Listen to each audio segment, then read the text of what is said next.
Hi everyone, this is Christina with Black Tea News, and you're watching Let's TikTok About It.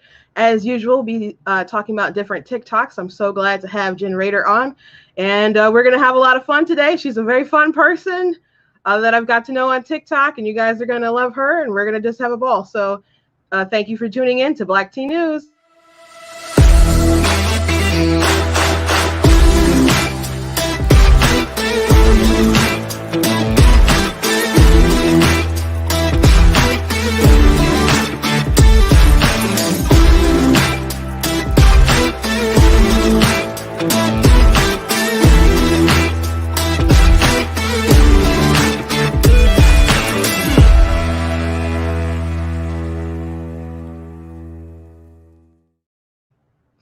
Okay, so really quickly before I bring on my guests and get to the good stuff, as always, please go to blacktnews.com to check out articles and content that I have of videos where I'm on at different platforms. Please check out the store that we have. We got this cool, goat shirt with different presidents on there. Of course, we got my man Trump on there. This awesome, denounce white supremacy, defeat Joe Biden shirt with a list of his atrocities on the back.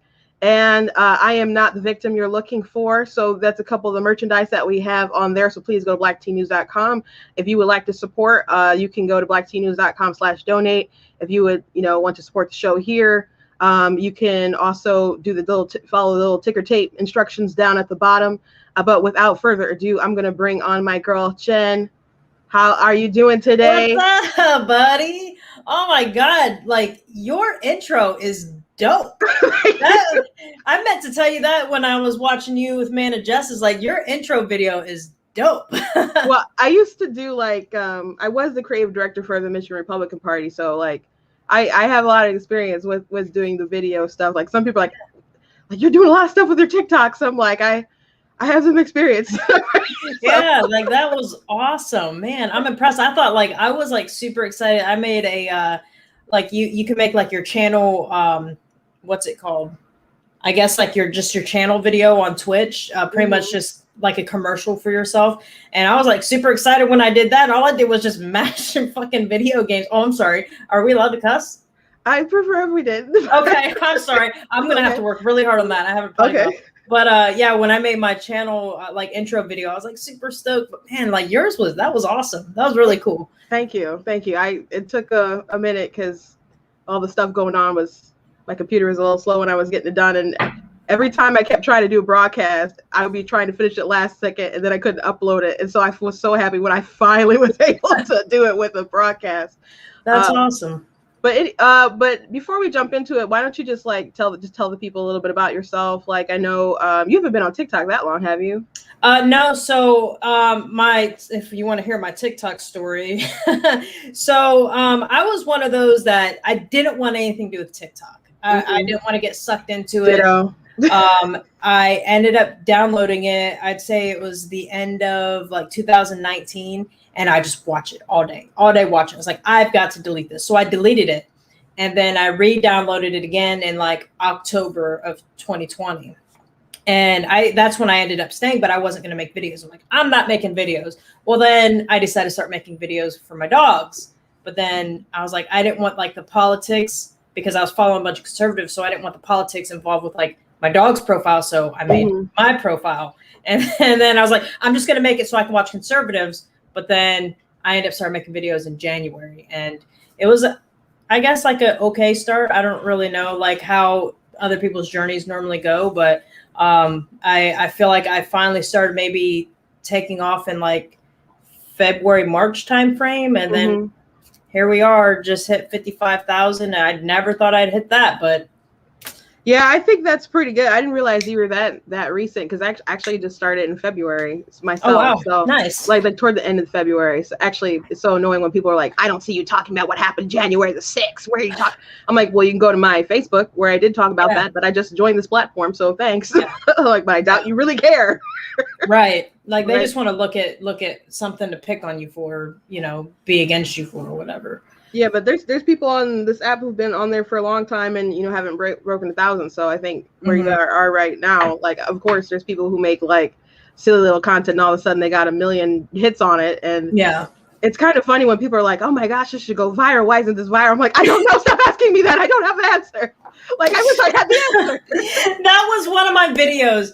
Like I made it when I was still sitting at just a couple hundred, maybe I hit 1,000. Maybe not. I don't remember. It was really, really early on when I first started making TikToks, and I'm like, this is the video that's going to go viral. Like this is it. So what had happened was this is when New York had sent these pamphlets home to with their kids to their parents and told them to reflect on their whiteness, and it was the 8 levels of whiteness. So I ended up doing this whole like parody video off of it, and I was like, it was so funny, but nah, it never took off. And I even tried, re-uploading again later on, still never took off. Maybe if I did it now, but I just feel like it's past. I don't know how the algorithm might be too, because I don't get it, and I know people go back and reshare.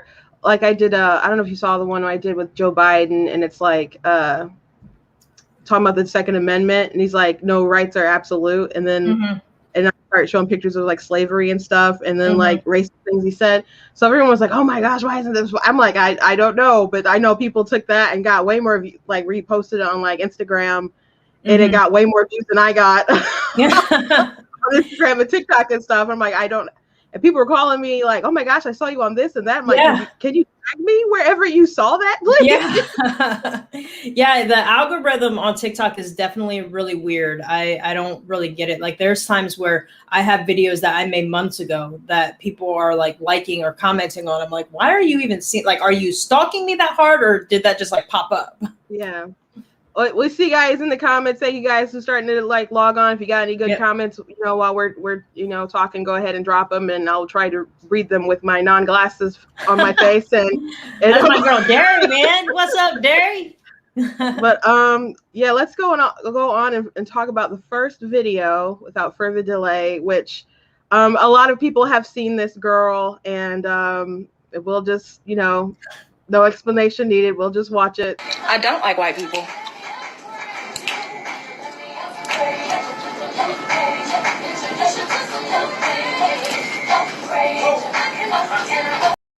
Yeah, that's basically it, just the dancing. So people have done a lot of responses to this, and I don't even know where I would begin to address her specifically, because that's just a lot of ignorance, I guess. Yeah. I don't know how you break through that at right now, this stage of the game. I honestly don't know, and that's something that like I wish we could figure out how to like break through and get through to people. But so that's one of the videos when videos like hers goes viral and everybody's stitching it and duetting it, I try to stay out of it. I was like, you know what, I'm just going to do my own thing. Like it's just not even worth it to me, because you can't get through to people like that. But what blows my mind about that video is the people that are sticking up for her. Because we know that if it was a white person that said that, then canceled, everything canceled, jobs gone, everything. So that's why I have an issue that they're trying to justify, like, oh, well, what if something happened to her? Okay, so if a white person said that, and what if something happened to them? Not saying that that's justifiable at all, because you should not ostracize a whole group of people because you had 1 or 2 bad experiences. You know what I'm saying? Yeah. So like, I don't see how people are actually justifying it, but yeah, people are justifying. In fact, I saw my friend, not really my friend, but the girl I stitched on Memorial Day, Liz Whitbeck or whatever it is, saw that she had stitched the video, and she's one of them white saviors out there that was justifying her actions. It's like, well, when people have been, what'd she say, oppressed for hundreds of years. Here's what I hate about these white saviors is it's just I said this in a video today that I posted about, and I'll play that video today actually too, but talking about critical race theory. My issue with it is that these people are setting up, I think they're the most dangerous people in America. I think they're the most racist people in America, because they get their high, their dose of dopamine from, say, the white guilt and looking like like victorious from denouncing their sin or whatever. They don't even have the guts to like talk about their own racism. It's everyone is racism, all the white people together. Like we're all, but at the same time they're doing all that, they're infantilizing Black people, and they're making excuses for the worst common denominator for really bad behavior. And what do they think that they're doing to our society? like I guess I have to agree with to a degree with these people pushing like the, oh, white people have done this and this and the black people. It's like, yes, and you guys are the ones doing the thing. Yeah, right, exactly. Like I don't that's the thing I'm really struggling with these white saviors is they think they're doing something. They think that they're doing good. But really what they're doing is they're being exactly what they're trying to stand up against. Like I had a white savior tell me that I was oppressed because of capitalism. And I'm like, I've never in my life been oppressed. Like, and I don't see like that oppressive capitalist chair behind you doing. Yeah, I know. But I really don't get it. I don't understand how because what they're actually doing is by her telling me that I'm oppressed and then her trying to speak for me. It's like, no, you realize that you, white lady, are being the oppressive one. Like you're trying to tell me, a minority, what I can and can't say, what I can and can't think. Like that doesn't make sense to me. Yeah. No, it doesn't. But there were some great stitches. Like, I mean, there was one guy who was just like a white guy. He was like, what if you if you hate white people, why are we dancing? And so there's other stuff like that. There's was sympathetic. Some people told her off, but I'm gonna play my favorite one that I hope it's the one. I hope it's the one I think it is. Like white people.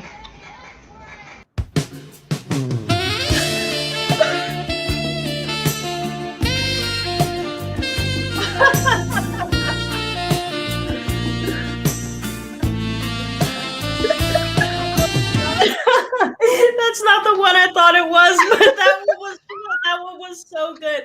I thought the one I just saw the other day, where it's the white bald guy that's dancing with her, like almost exactly with her, and he's like, well, you don't know. We could go out and get coffee or whatever. Like he's got this whole thing that he's responded her to. Ooh. It was so funny. That one was good though. I like that one. Well, you know, the power of attractive white men is something. Like, yeah. What is up with that guy? I've been seeing him everywhere. I don't know. That's the first time I saw him. But my sister, the one who's right above me, she when she was young, she saw Children of the Corn, and it terrified her, and she was so terrified of white people. Oh no. And so she didn't stop being terrified of white people till she saw Saved by the Bell and fell in love with Zach Morris. So hey, you know what? If there's a white boy to fall in love with, Zach Morris is the white boy to fall in love with.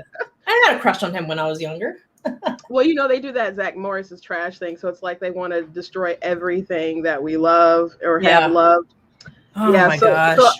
So that was one. That was a good response. I think I may end up responding, but not so much to her, but just to talk about like, kind of talk past her, like who raised you? Yeah, like, this is really shameful to your parents, and you're like this is embarrassing to them. Like, you know, it just kind of go that route, right? Because I don't know, she needs to have some kind of revelation or Jesus or something to break through.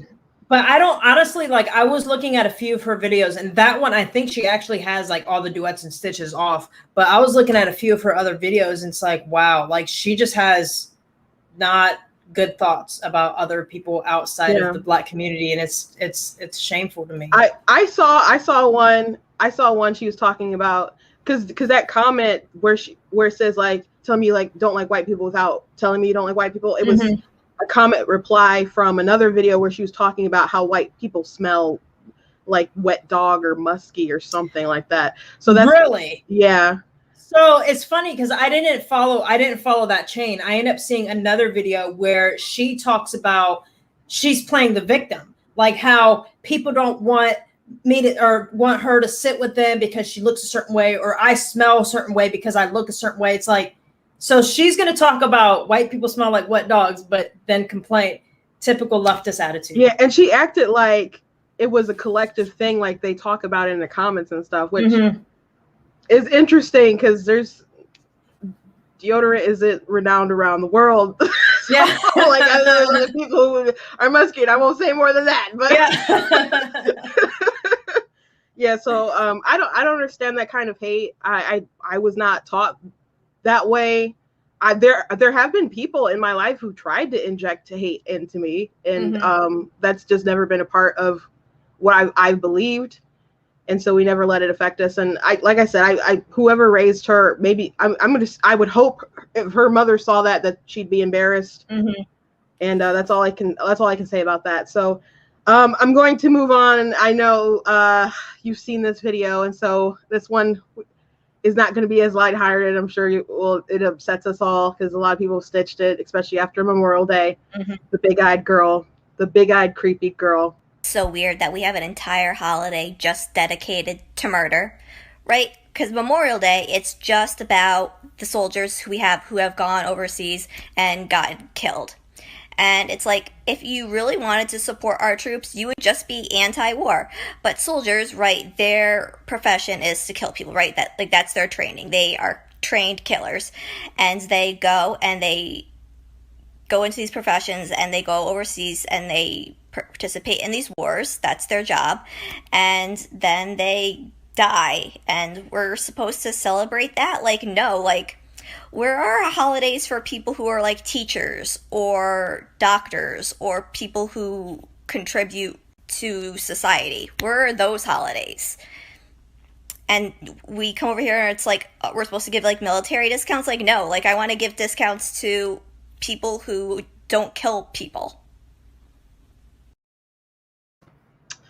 I'll let you have the first word. Okay, so Memorial Day weekend at this time of year is always pretty difficult for me because I am active duty, been in the Army for the 18 years in September. I have lost friends. And during this time of year, June 9th, that was probably one of the worst days of my life, where I lost 3 of my battle buddies plus 2 other soldiers. So there was a total of 5 soldiers that got killed that day. And so I had made my Memorial Day videos Sunday, and my plan was to stay off the app.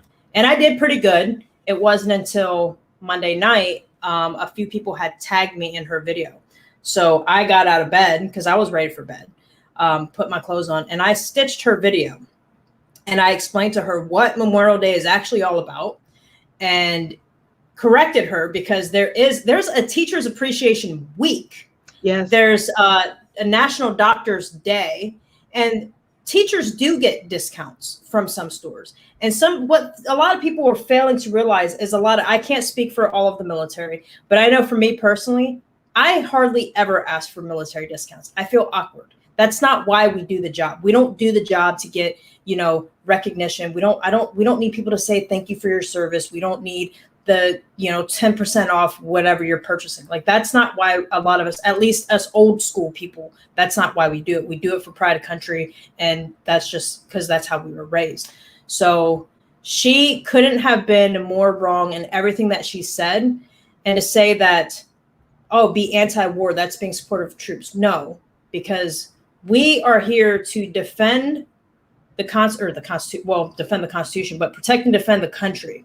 We are a deterrent to keep people from attacking us. That's why, we had the best force in the world.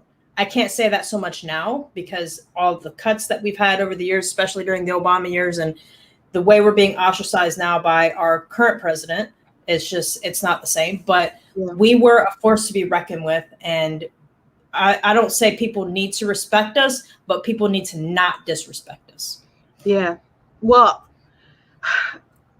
one of my friends, her husband, I don't know if they live on a base anymore, but I went to go visit her while she was living on base and stuff. And she was just kind of telling me about how little they make. And so she was like, yeah, that's why, people harp on the military discounts, but they do go a long way. Mm-hmm. And, but yeah, as you said, there's Teachers Appreciation Weeks, and we do appreciate other people who do other things, but I don't understand, people can have whatever thoughts that you want to have, maybe they didn't like the Iraq war or whatever, people who went over and did that kind of stuff, but you can't even respect I don't know, Union soldiers who died. You can't watch Glory put that on and just honor those people in any kind of regard. And the thing is, I think it's a lot of the brainwashing that the mainstream media is doing right now, because I was going back and forth in that video that I had made with somebody. They were saying, you guys aren't heroes. You guys went over there to steal resources. I didn't go over to steal resources. I was in Iraq and Afghanistan. And I can tell you that our mission was pretty similar as overall. We went over there to liberate innocent civilians from terrorists. That was like our job. So like when I was in Iraq, my job was to train Iraqi police because their police system sucked. So we were trying to get, now I kind of disagree with some of the stuff that we did because I'm like, this is Iraq, this isn't America. So we shouldn't be running it like it's America. We should be just advising them and then they make the decisions because it's their police station. And then obviously Afghanistan, I went over there with Huron. I was a working dog handler. We were out there looking for bombs attached to special forces. So we were out there actually doing it, like liberating innocent civilians from terrorists. And people were like, no, you guys, whenever there's still resources, stop watching the news. I lived it. You can't argue with me because I lived it. I did both. Yeah. You know, I heard jokes pop up though after like Bush left and Obama was in office and gas started to go up. They're like, I thought we stole the oil. Why is the gas so high? Now, I will say, I'm not saying that we aren't taking resources because you got to think. So we send over thousands of military members over there. I'm not saying this is actually what's happening, but this is just my critical thinking that we send thousands of soldiers, Navy, airmen, whatever, over there to help liberate a country. We got to take some sort of a payment because the American people with their taxes are paying us to be over there to help another country. So I feel like we were taking some resources as payment because we're helping them. You know what I mean? I don't know. I think we should have went like was a Dave Chappelle skit with Black Bush, like Black Bush shot him, just take all out. Oh my god, that's funny. That's funny. Yeah, so she I don't understand. Obviously it's brainwash and indoctrination, and she did all this I saw some other videos and she's done some theological empathy training, all this other stuff. I'm like, well, how dare you say these things that have no consideration for people at all? So the world, I worry about it a lot. And of course, Victoria Hammond chimed in too. So I'm sorry, one after another. I'm sorry.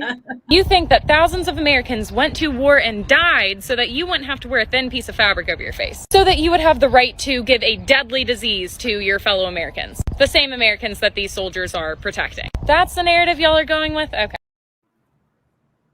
Yeah. Someone thank you for your service, by the way. Thank you for your support, Kimberly Emery.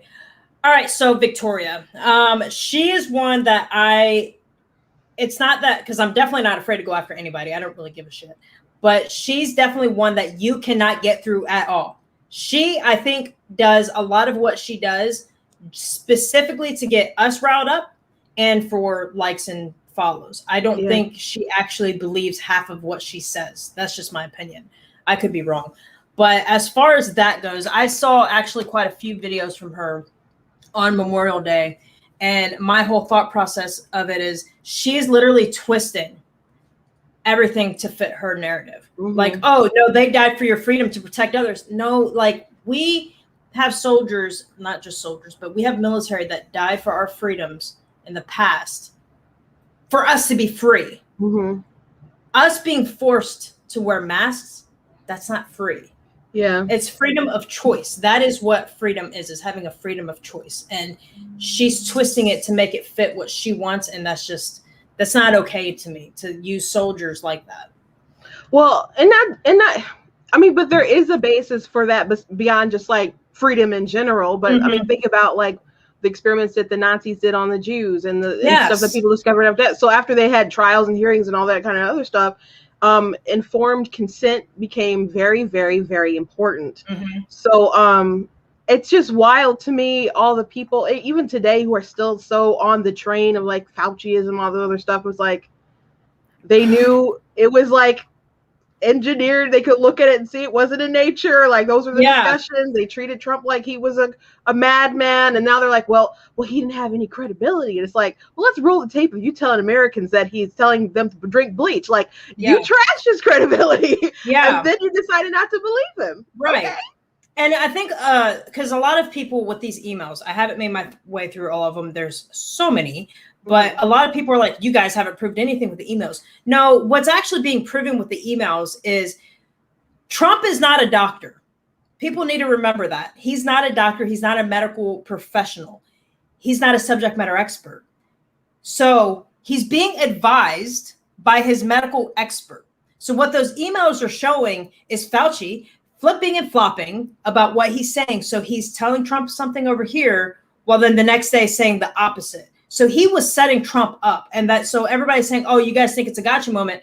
It is. It's showing that Fauci was not a good advisor to former President Trump and set him up to look like pretty much an idiot for mainstream media to just eat up, you know? Well, I think what it really shows, and Ben Shapiro did a really good job on his show talking about this, but just how much of a bureaucrat these people are. Just because they're scientists doesn't mean that they're not part of a system, and they won't go the way of conventional thinking. So I like try to live my life as normally as possible during the pandemic. Like if a restaurant was like terrified of getting shut down, I wouldn't be a jerk and just be like, I'm not wearing a mask. Like I would comply on that kind of stuff. But like I didn't miss a day of church. We actually had more services. Like we would try to go out to places as we could, and I, hug my family. So I don't have any regrets about how I live my life, especially knowing that they put their agendas first, and you have to weigh the costs of freedom. Like everyone makes risks in their minds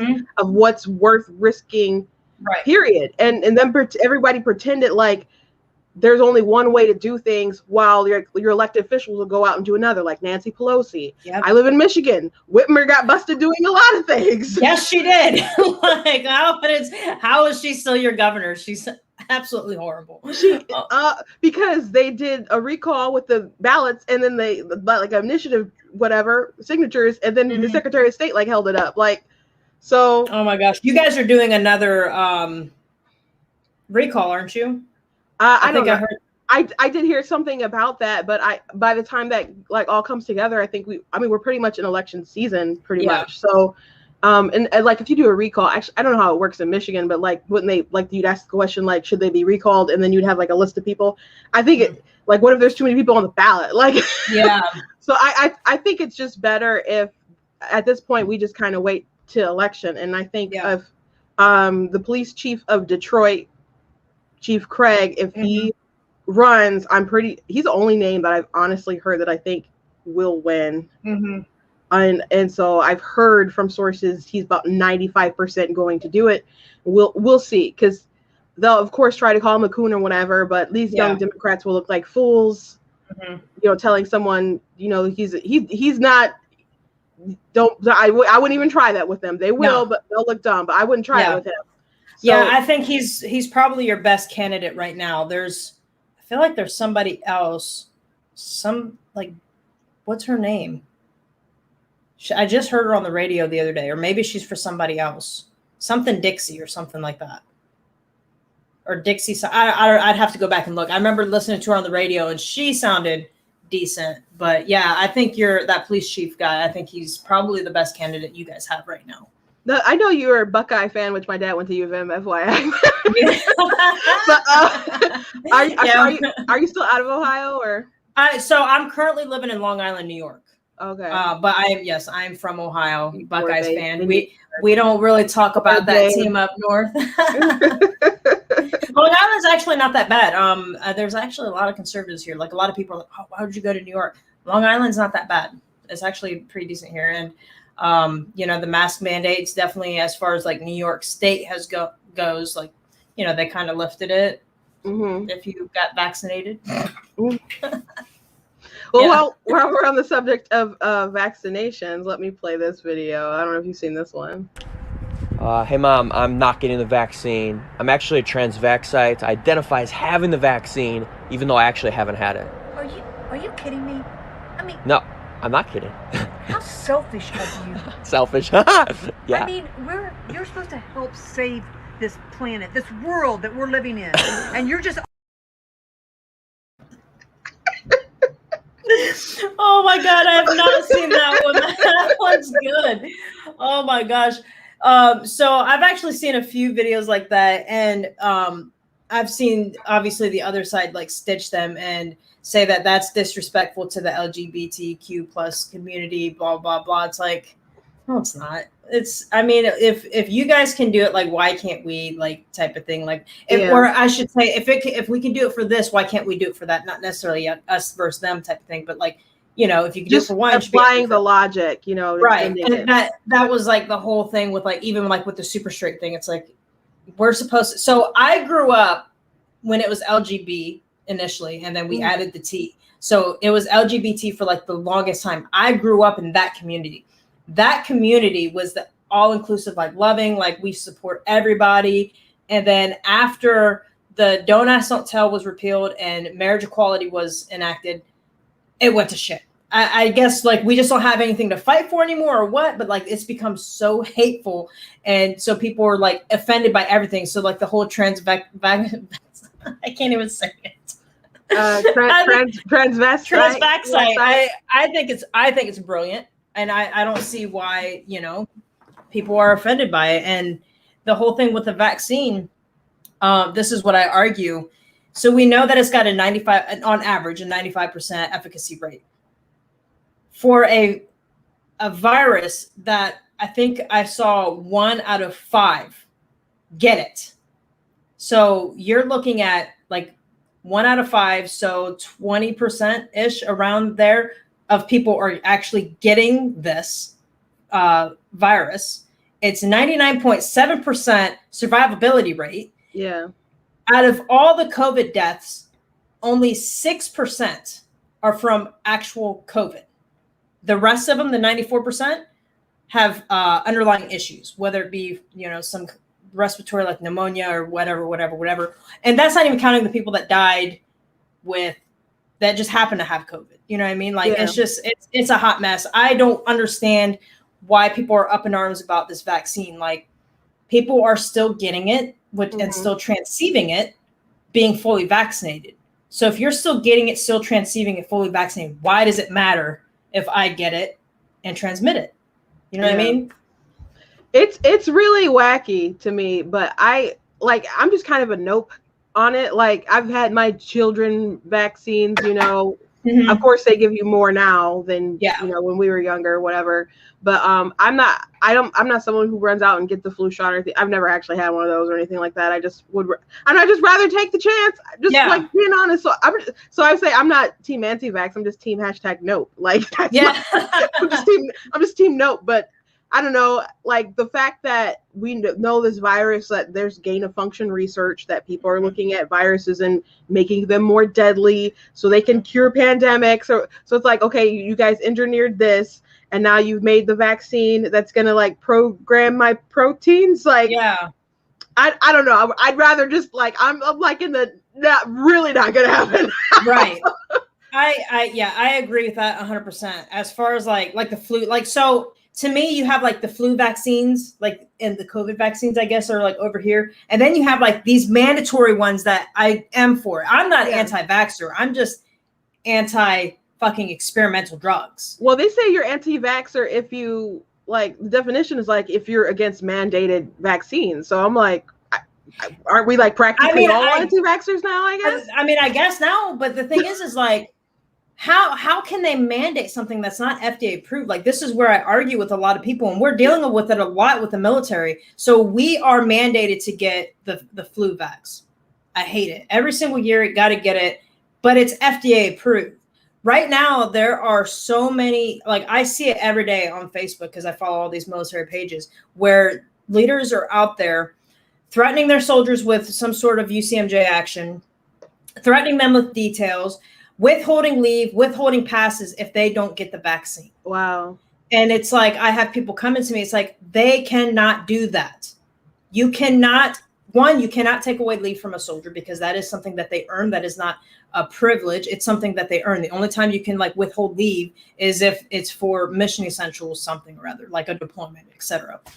But these leaders out there that are, and it's not even that they really care about, oh, well, we care about your health. No, there's a lot of leaders now that they just care about numbers. So the Army cares about if this slide is green. So if you have all these people that didn't get the vaccine and then this little amount that did, then your slide's red. It's like, oh no, we've got to make it green somehow. It's like they have to stop caring about their numbers and start caring about soldiers and not forcing something that's not FDA approved.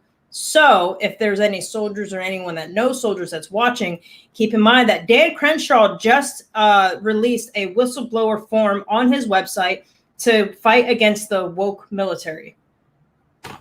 So that's available. Yeah.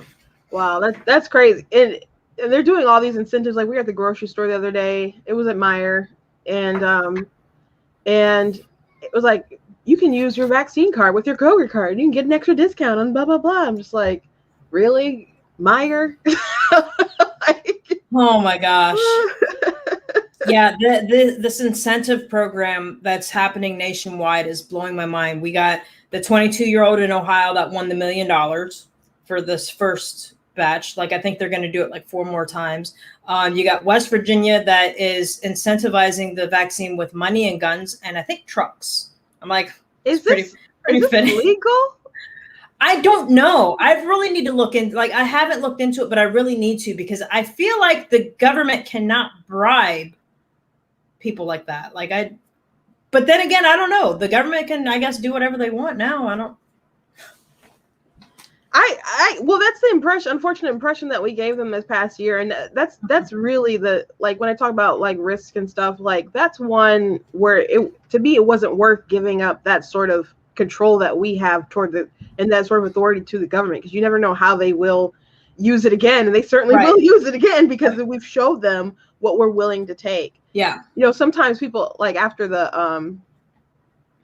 the election and everything, people were so upset. Some people were telling me, like, there's people who, like, I don't like, they want to do something, like they just can't take it. Like, I don't like, they're concerned that other people would like take arms or do something like that. And this was like even like after January 6th. I'm just like, I don't believe it. And they're like, what do you mean? I'm like, look at all this stuff that happened over the past year, and then people just laid down and took it like do something. Then, like, I don't think people are going to take up arms or whatever. I don't know, get Trump in or something like that's just not going to happen. People can talk to all they want. Even like January 6th, a lot of those people were selfie whores. Like, there are people who came together to pray in the chamber. Yeah. So not that people were there that didn't do bad things, because there were obviously, but like the hype or whatever, the hysteria that the media has, like that's just not the story. Like a lot of those people are just walking around taking pictures, and they shouldn't have did that, but. Yeah, I mean, we know that there was some vandalism going on, and there was some theft that happened. But like, I am upset about the Capitol. Like that, when I watched that unfold that day, I was extremely upset, because you have the whole world looking at us, and our own people are attacking our own Capitol. Yeah. That's how I saw it. I don't care if, we paid for it with our taxpayer. No, like, I can't accept that, because you just made us look like a bunch of idiots in front of the whole world. That's why I had an issue with it. But at the same time, I get extremely aggravated when people try to compare that to 9/11. It's not the same. And then they want to justify what happened all last summer. Oh, well, it was for social reasons. So go ahead. I was gonna say that's what really bugged me, boggled my mind, because like when as it was unfolding, well, people asked me if was I gonna go down there. I was like, no, because I didn't think Trump should have led that rally, been there. When I heard he was there, I was like, really? But because at that point in time, I'm like, if you guys want to have a awesome like MAGA, like he was the best president ever rally, I will go to that. But at that point, I was like, he needs to make his case. It's his case to make. What can we do other than like, we support you? But like, and that's why a lot of people did go. And I don't know anyone who's personally inside the Capitol, but I know people who were like there at the rally. Yeah. And so, but when it was all unfolding, I'm just like, you guys got played. I can't believe this. You guys did like let this happen. And but when I started to hear like Joe Biden and Kamala say like they're treating these people better than they did the people who marched for BLM. And oh my God. When they were saying that, I'm just like, okay, first of all those people are like getting arrested, so it's not, they're treating them far worse. But I'm just like, why would you even bring this up? Why would you open that? Why would you open the door? Because I wouldn't have made that comparison. I wouldn't have bothered. But since you brought it up, I'm like, that was way worse. I don't care what anyone says. It was way worse. Yes. Like that whole argument Oh my God, it made me so mad because I actually went back and forth with a friend on Facebook about it because they're like, oh, if that was BLM, they would have all been shot. Where? Show me one time that happened all of summer last year. No. Show me one time that happened. It didn't. And I'm like, if that was BLM, I hate to say it, that Capitol building would have been burnt to the ground. Yeah. Like we all know that. Remember when Trump was like, they were like in DC and Trump was like in the White House in the bunker, and like, I don't know if you saw it, but like Bunker Boy was trending. Like people were mocking Trump because he was in a bunker. Yeah. I'm like what? That's what's supposed to happen. And they have to understand that he didn't, it's not that he was like, hey, you guys, I'm going to go to the bunker. No, something happened. Secret Service grabbed him and made him go to the bunker. Yeah. You know what I'm saying? Like, oh my God, that whole thing, that whole situation, all of last year up to, through January, like that just irritates me so much. Like the comparison's it's not even comparable. You can't compare it. Well, the reason why I feel like people have the nerve to get up, especially like Congress people or whatever, to act like that was so much worse than what happened over the summer is because they've just removed themselves so far from like the common man that they feel that because it happened to them, it's so much worse. But I'm like, I don't care what people elected you to do. You're not more important than David Dorn and his family who mourn him, or all the other people who passed, or the people who lost their property, who lost their businesses, like you're not more important than those people, and you ignored them. In the Kamala Harris's case, they helped to get those people out of jail. Yep. So I can't stand it. I can't take it. And they opened that door. So I'm gonna like, these people are selfish and they're so self-absorbed to even to think that and none of them even came close. That's the thing. Like none of them even came close to being in harm's way. Even the people that were actually inside the Capitol building, because they all got escorted out before they even made entry. Yeah. So like none of them were even like that. Well, no, I take that back. There was a few, but they were like locked inside before they got pulled out. So there were a few, but man, there's no one even close to dealing with what a lot of these innocent people had to deal with, like David Dorn and all those business owners and AOC. Oh my God.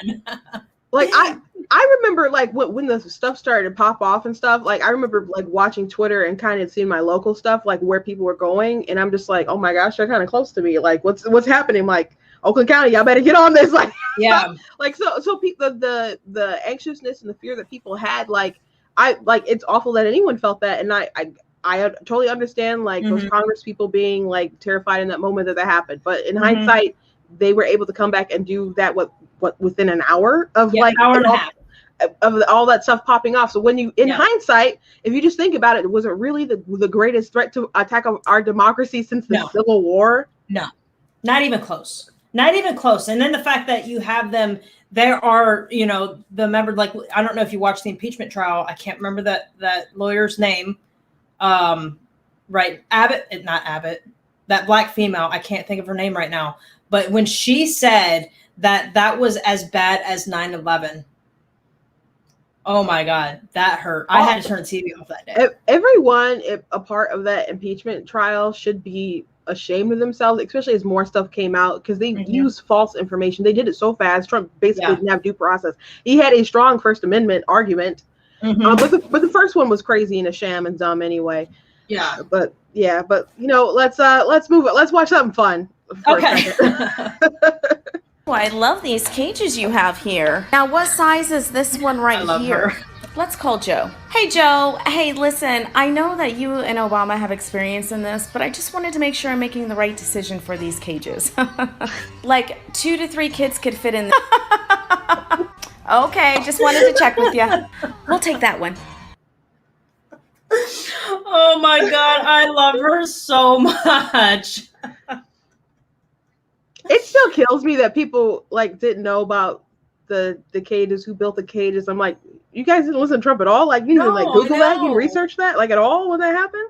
And then even when we show them, nope, we just showed you that things existed before he was a president. No, that's fake news. Like, okay. Oh my gosh, she still hasn't made it down to the border yet, has she?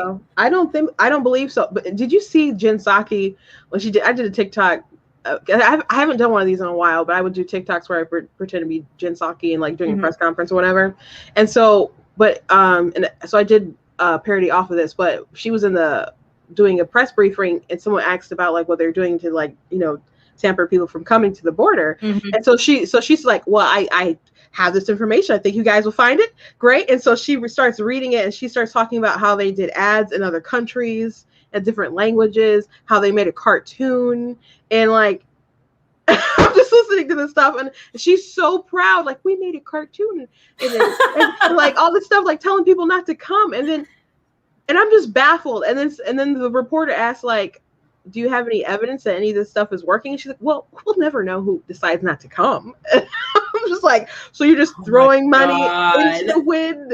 Yeah. And so I've been upset, like, upset's not even the right word, like irritated or whatever about some stuff that's happened in the administration. But that was the first time I was like literally grieved at the stupidity. Like, I was like, we are being led by fools.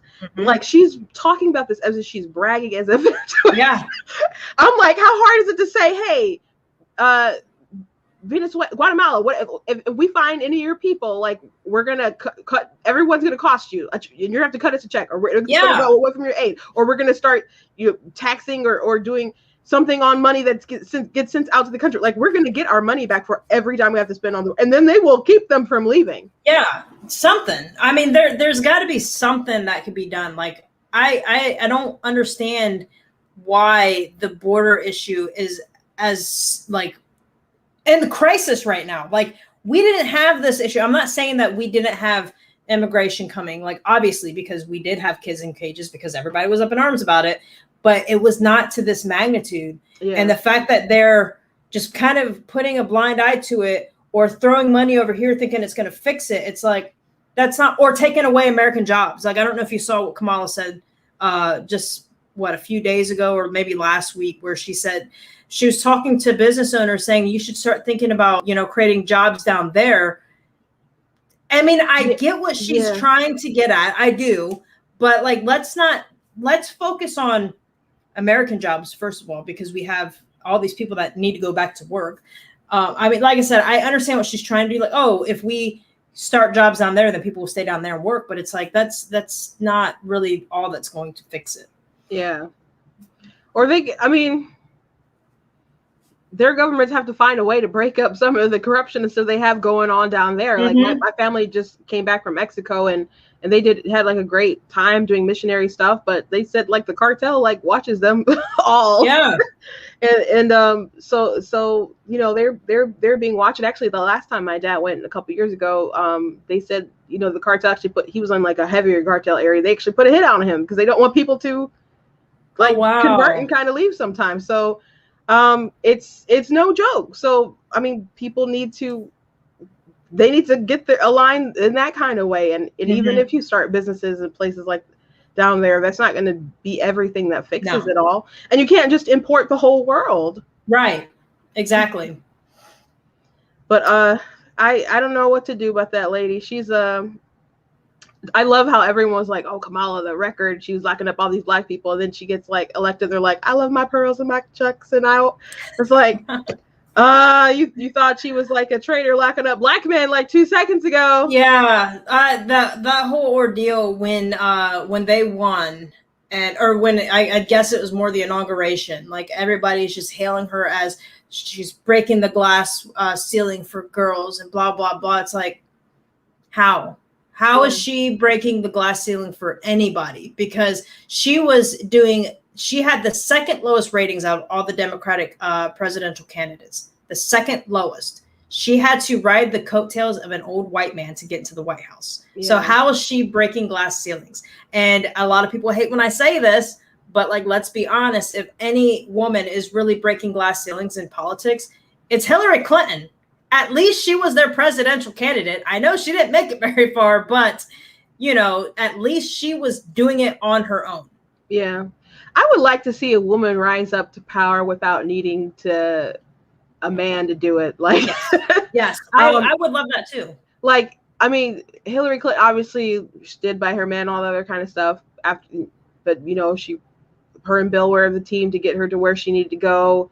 Kamala, she was sleeping around to get to her power and whatever in California, and obviously she wasn't polling well. She wasn't doing well. She shouldn't. She's so lucky. Biden is also lucky, but she is there. She's still a joke, but she's there. Yeah. They literally used her because she's a minority. Yeah, and they wrote a letter. They wrote a letter like, "Hey, Joe Biden, you got to pick a black woman," because he just said a woman. Yeah. Mm-hmm. And they're like, "You got to pick a black woman. You messed up too many times, bruh." Yeah, You ain't like you ain't black and other stuff. They're like, you have to pick a black woman. Yeah. Your record's very bad, and basically, like, they held a gun up to his head and said, "You got to do it." Yeah. Well, I know for a little bit before he made the decision, it was her. I think Rashida was in the running for it, also. Yes. That was one of the names. Yeah, that was one of the names that came out. I'm pretty sure it was her. But it was all pretty much minority women. There's like 3 of them. I can't remember who the third one was. They were considering Whitmer. She was probably so mad she didn't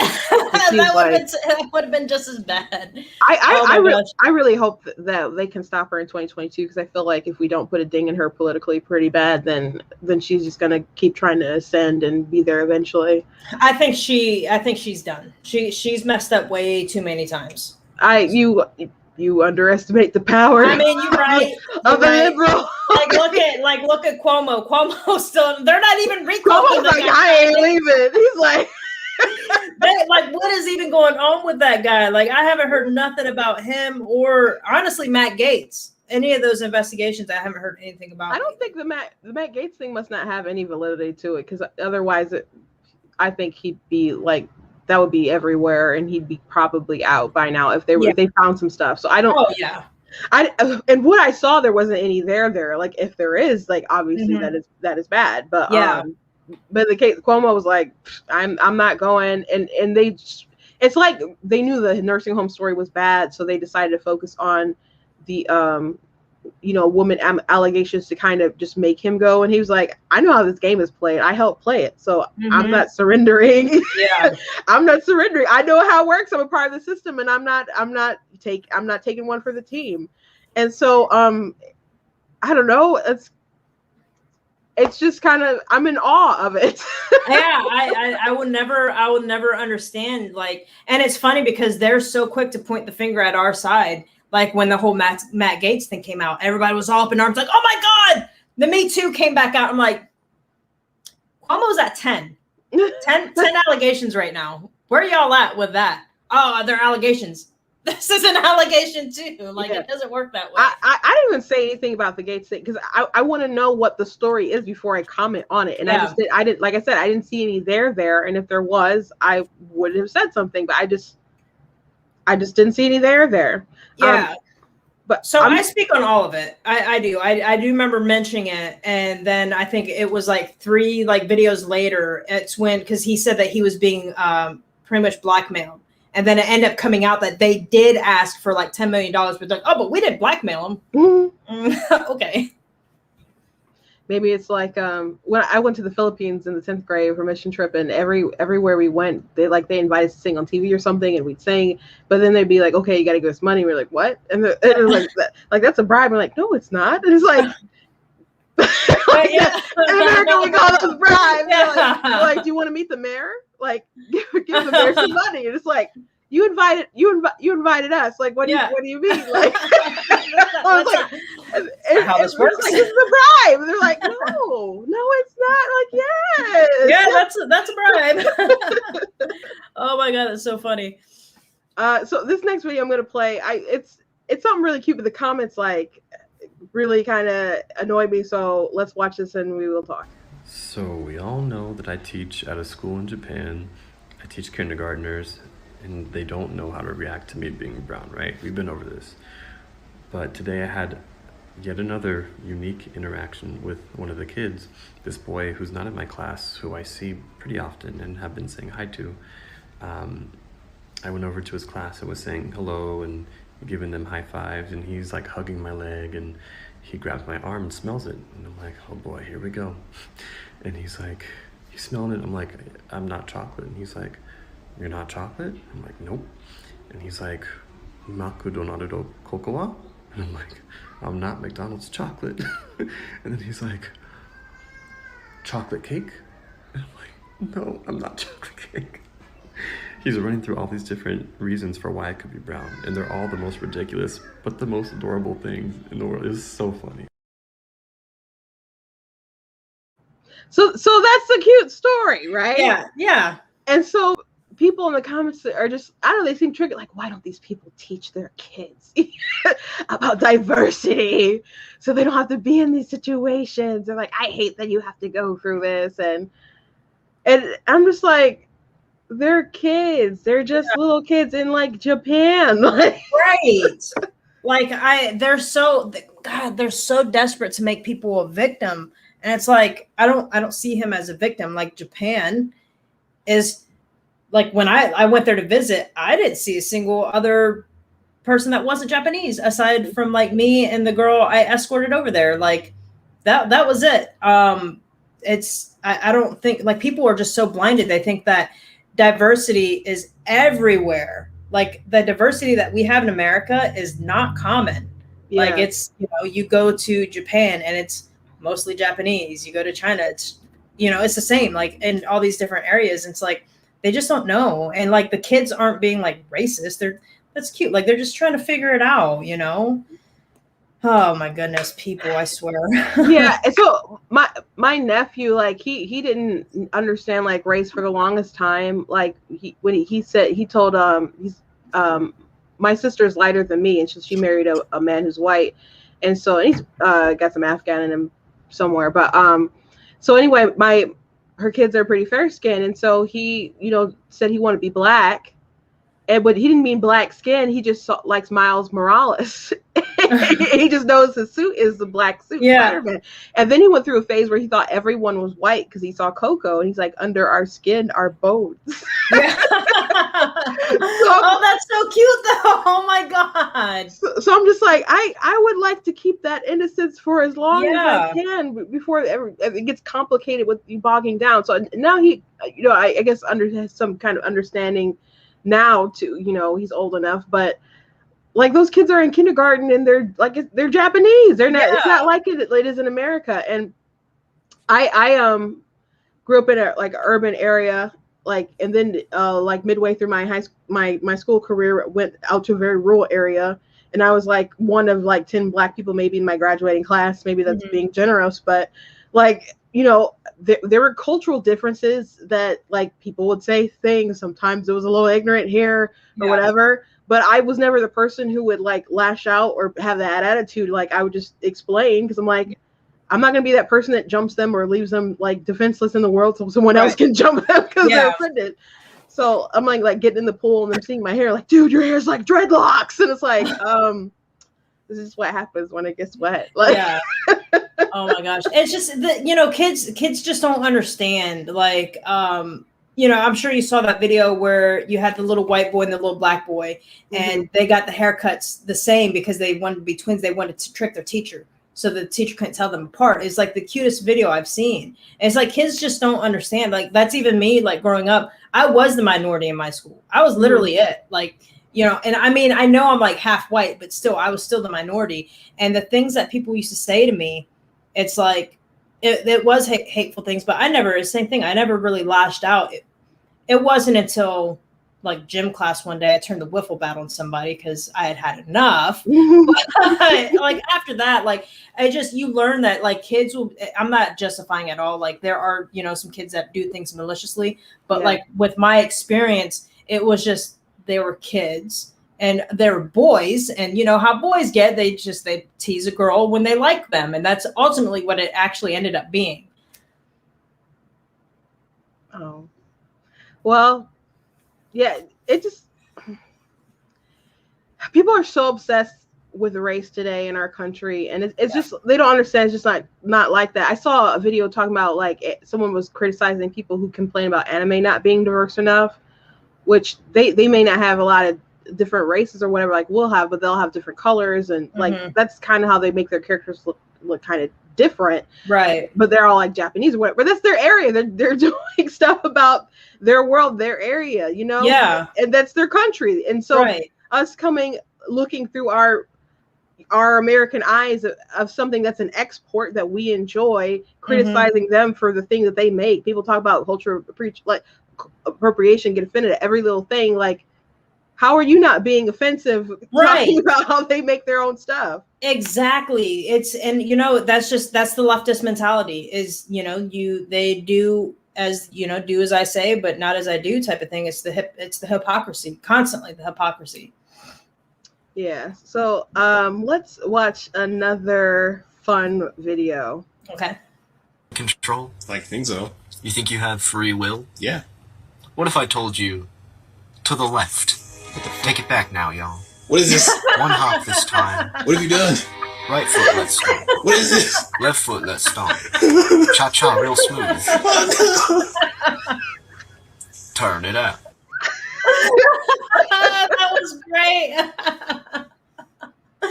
Oh my God, that's so funny.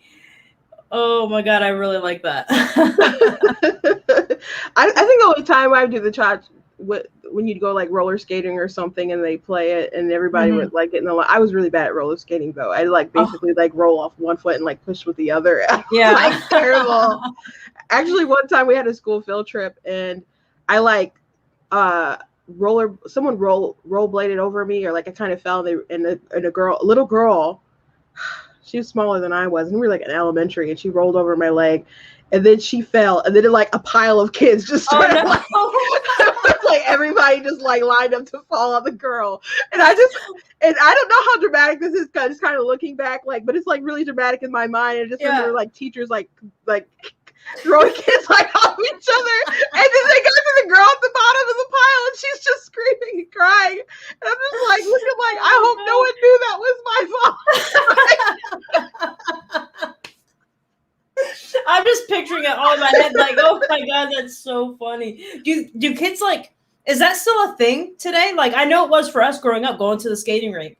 Like, is that still a thing? They still have them, the ones that have survived COVID, I guess, but yeah, people still like rollerblading, and it seems to be like a thing that Black people in particular still like to go do the rollerblading. But I was never good at it. Like, we've only gone a couple times, like an elementary, go with the school, and like just like a family thing. Only been like maybe once or twice, but I was always very bad. Bad.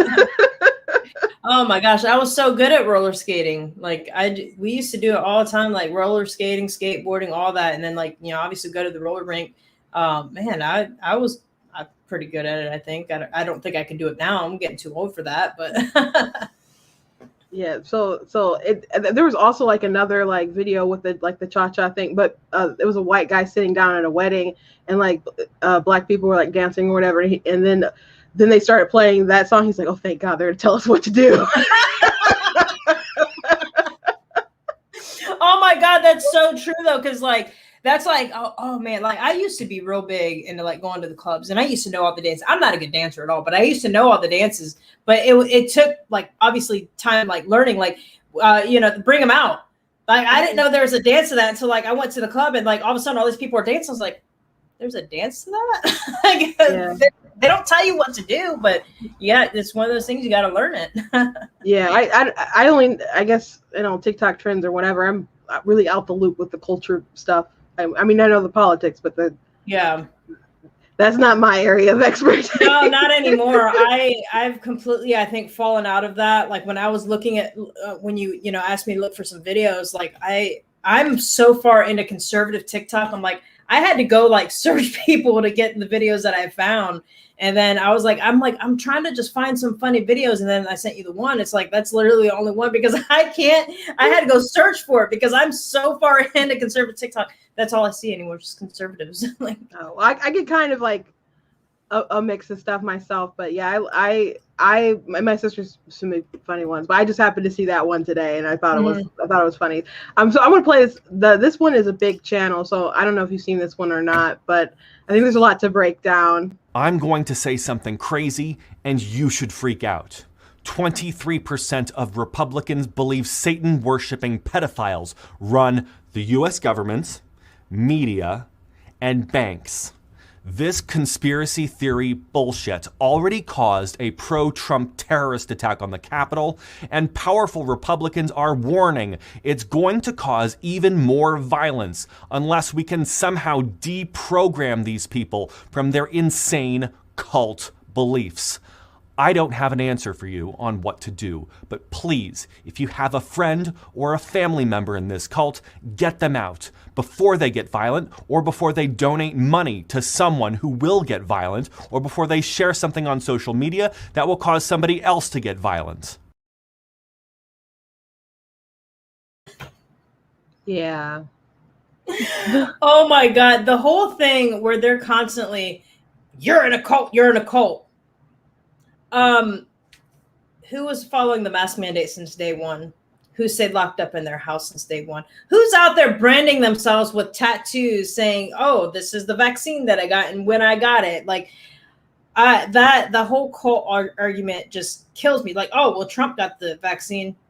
Right. If I was in a cult, I would have went and got the vaccine because Daddy Trump got it.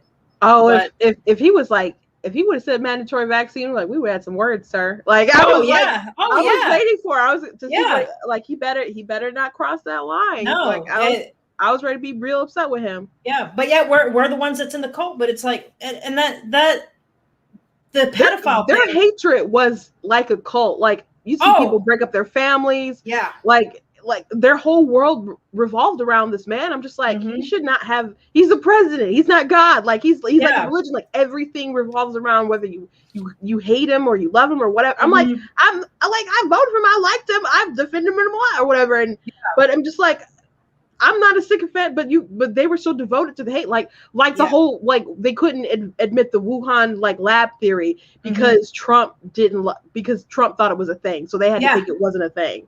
Like. You're not a journalist anymore. You're not a scientist anymore. It's funny that you brought that up because I was actually listening to, so I listened to Patriot Radio on Sirius XM, and it was either on Breitbart News or Mark Levin. I can't remember who said it, but they pretty much said exactly what you said. It's like they were so invested in hating this guy that they were doing they were discrediting him for everything. Everything that he said, they were saying, no, it's the opposite. Like I was talking earlier about Fauci, like he was setting him up. Whatever he said was opposite. Like he'd say, oh, do this. And then, no, you're supposed to do this. Like that's how much hate they had for people or had for him. And it blows my mind that we're the ones that's in the cult. I'm the same as you. Like, I like the guy. I'm not this big Trumpy like some of my friends are. And I, kind of josh with him a little bit, but it's like, I like the guy. I think he did a lot of good things for this country, but I'm not like obsessed with my, whatever. Like we're not the ones that's in a cult. And for these people, like that guy, the video specifically, for him to not even acknowledge that the pedophile ring runs so deep in the politics, it's not just the Democrats. Yeah. There's people on the right as well, but that you're going to just completely discredit it and say it's conspiracy theory, buddy. The craziest thing about when people started to talk about the QAnon thing and it started to gain traction and the media started talking about it a lot. Like I knew somebody who was into that, and I knew that they believed in a lot of weird kooky things. For example, Trump Pence, when the trumpet sound, in they're talking about the Bible. Yeah. They're trumpets. Like I'm yeah. Because the trumpet sound, they thought it was trumpets. Right. Which is funny because I got mad at Pence after he wouldn't do the election thing. So I'm like, is he part of the trumpet sounding or not? Yeah. What's the deal? So I knew they were into some really weird things, but it always blew my mind that the media, all they wanted to talk about was the pedophile thing. And they're and they asked Trump, are you going to denounce them? They're saying that you're going to save the world from pedophiles. And Trump's just isn't that a good thing? Yeah. He's that. I'm I haven't heard that, but that sounds nice. Doesn't it sound nice, guys? Yeah, that sounds nice. But and then the media would do crazy things when the Cuties movie came out or whatever. They're oh, it's QAnon conspiracy people who hate this. I'm no, I think everyone across the aisle can agree that an 11-year-old twerking is inappropriate. Yeah. So it blew my mind that they wanted to attribute that, not even just to the right, but to QAnon, right-wing crazy. I'm so anyone who talks about pedophilia or is obsessed or just thinking or concerned about this, you're going to label them all as crazy. Right. That makes no sense. Like, are you guys paying attention to what you're defending right now? You know, like, now don't get me wrong. Months ago, I was kind of dabbled in I'd say dabbled in the conspiracy theory stuff. My buddy was really big with the QAnon stuff. He's like, look at what Q sent. And I'm like, okay, buddy, I can't get behind all this. And it was, you know, when the dates, they kept doing the dates. And after, like, they're like, January 20th, something's going to happen. And then after nothing happened, that was it. I was done with the conspiracy theory. So, like, I get people every once in a while like, look at this conspiracy. I'm like, I don't get with the conspiracy theories anymore. Yeah. But what's blowing my mind right now, these conspiracies are turning out to be true. Like, they're all starting to come true. And it's like, who's the crazy ones now? Yeah, what's like, going on? The Wuhan thing, they're like, well, we already mentioned that but a dozen times. But like, yeah, that. But the left, they love their conspiracy theories. Russiagate. I mean, the Russia collusion theory. Mm-hmm. Trump's going to be in jail. They're still standing by that one. But go all the way back to the vast right wing conspiracy theory with Hillary Clinton. Mm-hmm. For those watching, if you don't know what the vast right wing conspiracy theory is, that term was coined when people were talking about Bill Clinton hoeing around with like interns or whatever in the, you know, and so they started saying that was a conspiracy theory. It was clearly not a conspiracy theory. So the fact that Hillary Clinton and all these people would still use this phrase, even though they were gaslighting the whole time. That's all they do. It's just gaslight. Like, that should tell you everything you need to know about these people. Like, God. The difference between like Marjorie Green Taylor and these other like Democrats or whatever is like she might believe something that is a conspiracy theory. Mm-hmm. These people will push things they know isn't true. Right, exactly. You know, and they use Marjorie Taylor Greene against us so much. Like, I had somebody that's all he was talking about. It's like, I'm not even talking about her. Yeah. Did she say some things in the past that I don't agree with? Yes. Jewish lasers from space. Like, come on, buddy. First of all, I think space lasers is a boss idea, but go on. But like, I mean, it's like, okay, so she said some things in the past. Who hasn't? But like, let's stop trying to discredit somebody completely because they said some crazy things that, like, I kind of guess I get what she was maybe saying. I don't know. I can't stand behind the Jewish lasers, but like, as far as like everything else, like, she's done some pretty phenomenal things. Like, I think she's great. I think that I don't think she's going to go much further than where she's at now. Yeah. Like, I don't think we'll ever see her as like president or anything, but I think she's doing great things. And you can't sit there and, you know, denounce like a person for saying some conspiracy theory stuff years ago that she's already said, okay, like, my bad, you know, when your whole side is following all these conspiracy theories and they're still doing it. And then we're still the crazy ones because we want these, like the election audits and everything. Like, somebody was like, how many times are you guys going to do these recounts? I'm like, it's not a recount. A forensic audit is different than a recount. They're still recounting. Right. But see, this is Mark Levin. I don't know if you know who he is, but I listened to him a lot. He broke it down the most perfect way. And this is what I said to the guy. And he went away for a little bit, but now he's coming back again, trying to bullshit. But he said that, so a recount, I have 4 $1 bills. Recounting would be 1, 2, 3, 4, right? An audit would be seeing if those 4 $1 bills are real. Yeah. So it's like 1, 2. You know what I mean? And it's like people aren't getting the difference between a recount. Like, oh, we've recounted. Yes, you guys have recounted the same thing over and over and over. But an audit is seeing if those ballots are actually legit. Yeah. Yeah. They do talk about her a lot more than, and she doesn't have like any committee power, like other than like being a mouthpiece. And the more they talk about her, she gains more power, which is the point. They want her to be the Billy Club that they hit on to say this is who we believe is representing the party, and you guys are a bunch of wackadoodles. So that's their goal. But does she have any institutional power right now?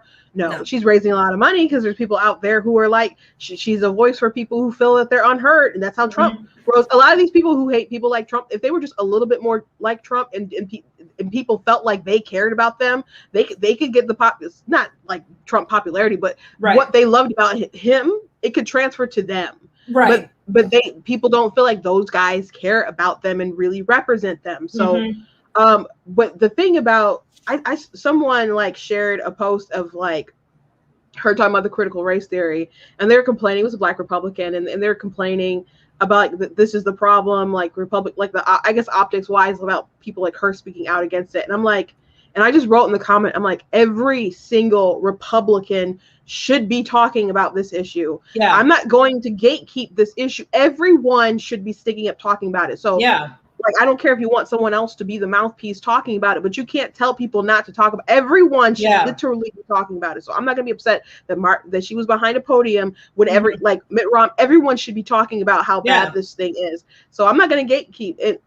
And like people try to even do that before I had a conversation with someone, like when Kamala was named like as a candidate for VP, and they're like, well, I think like the GOP should get people like you and you're like some of my family, whoever, to like speak against Kamala, and they shouldn't like have all these white people out talk. I'm just like, if she's in a debate with Mike Pence, like he's gonna have to talk about Kamala Harris. Yeah. You can't just gatekeep on race. Right. It doesn't make sense.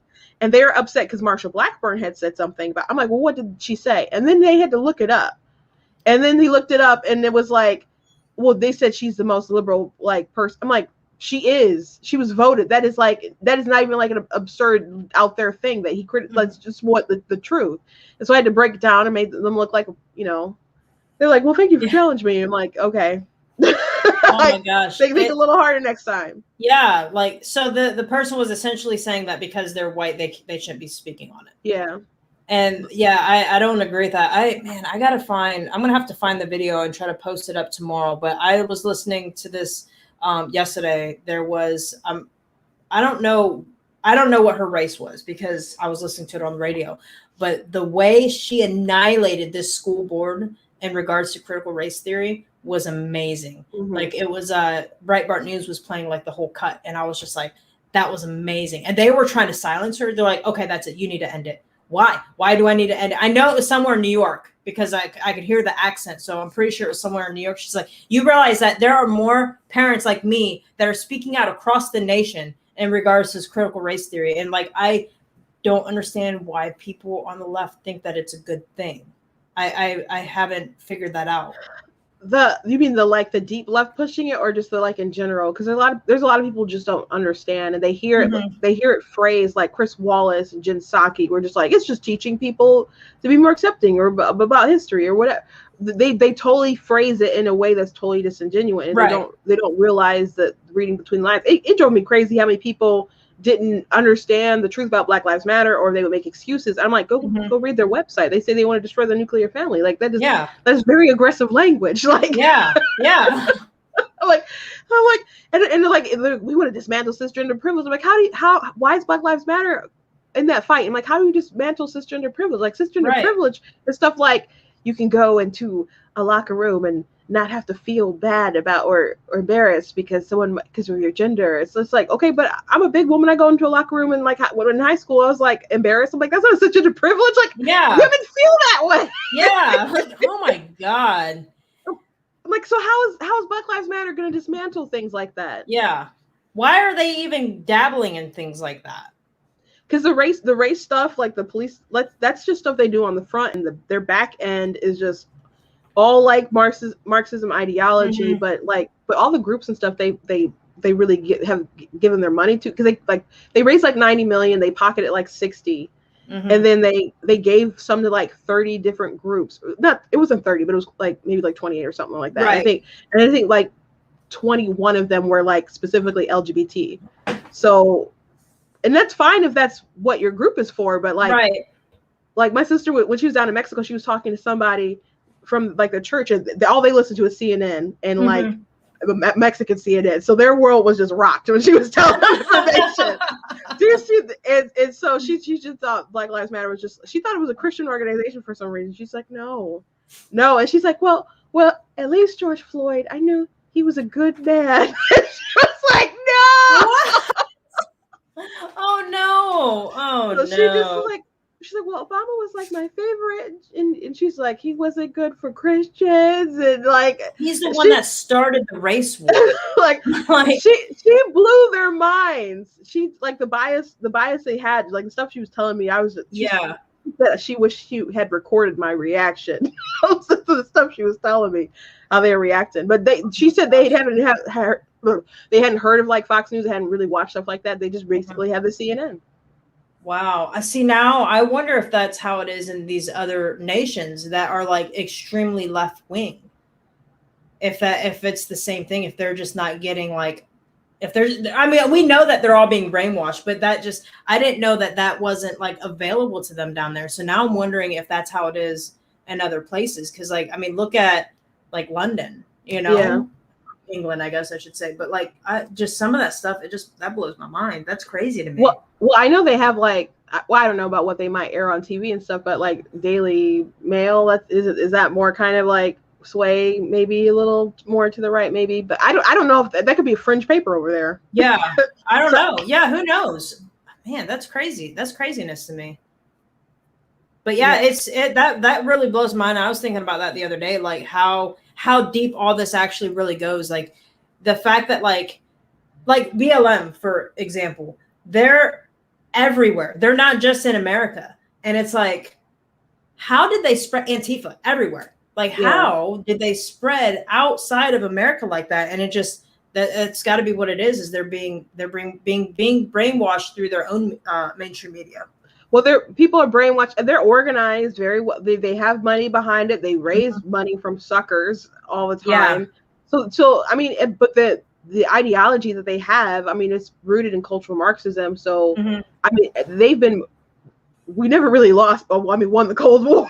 Like they've been, integrating and getting people like in academia and other aspects of life, and now it's not even fringe anymore. But it could be fringe because there are enough normal people still out in the world if they want to be informed, if they want to be engaged. Like I'm sure you hear people like, "Oh, you're so brave, we're sticking out because they see you're Asian and you're conservative, or whatever," and they say the same stuff to me. And I'm like, if I say these things, I'd be called a racist. I'm like, well, I'm called a coon, so you just got to stand up and talk yourself. Like, if we're outnumbered, it's just going to always be what it is. Yeah. Like, and I appreciate you calling me brave or whatever, but I'd just rather we all stand up and just say exactly. No. Yeah, like that's how it should be. I don't get like the whole as far as like being Asian and it's more being gay and conservative that I get a lot of, and it's like, and then of course you get the hate, like, oh, Trump doesn't like you. Not even talking about Trump, like, but you guys realize that Trump was the first president to go into the White House pro LGBT. Yeah. And, all the rights that he had fought for LGBT in other nations. Like it blows my mind how they try to paint this guy as homophobic, racist, all this stuff. Like that just blows my mind. Like we have evidence showing that he's not. It's crazy. Yeah. All the stuff he did, like work in New York, beauty pageants and all that, stuff, like it doesn't make any sense. It's just an agenda thing that they have in a narrative. It's crazy how much someone told me the other day, they're arguing with me about Biden. They're like, no one thought Biden was a racist until like recently. And I was like, okay. But I'm just like, it's funny that he's saying that because people say that about, if we could only realize, like, because he thought Trump was a racist. Like, no one was saying that Trump was a racist until he decided to run for president. Like, I mean, he was dating black women. He was so loved by everybody before he ran for president. Rap songs, Rainbow Coalition, like giving him awards, just like standing there with like Rosa Parks, like these awards and stuff. And you're going to tell me he was a raging racist and homophobe the entire time? Yeah. Like, come on, you guys. Oh my God. Has anyone ever said to you, Trump would never hire you? No, I haven't gotten that. The only thing I really get is that Trump doesn't like me because I'm gay. Like Trump would never hire you.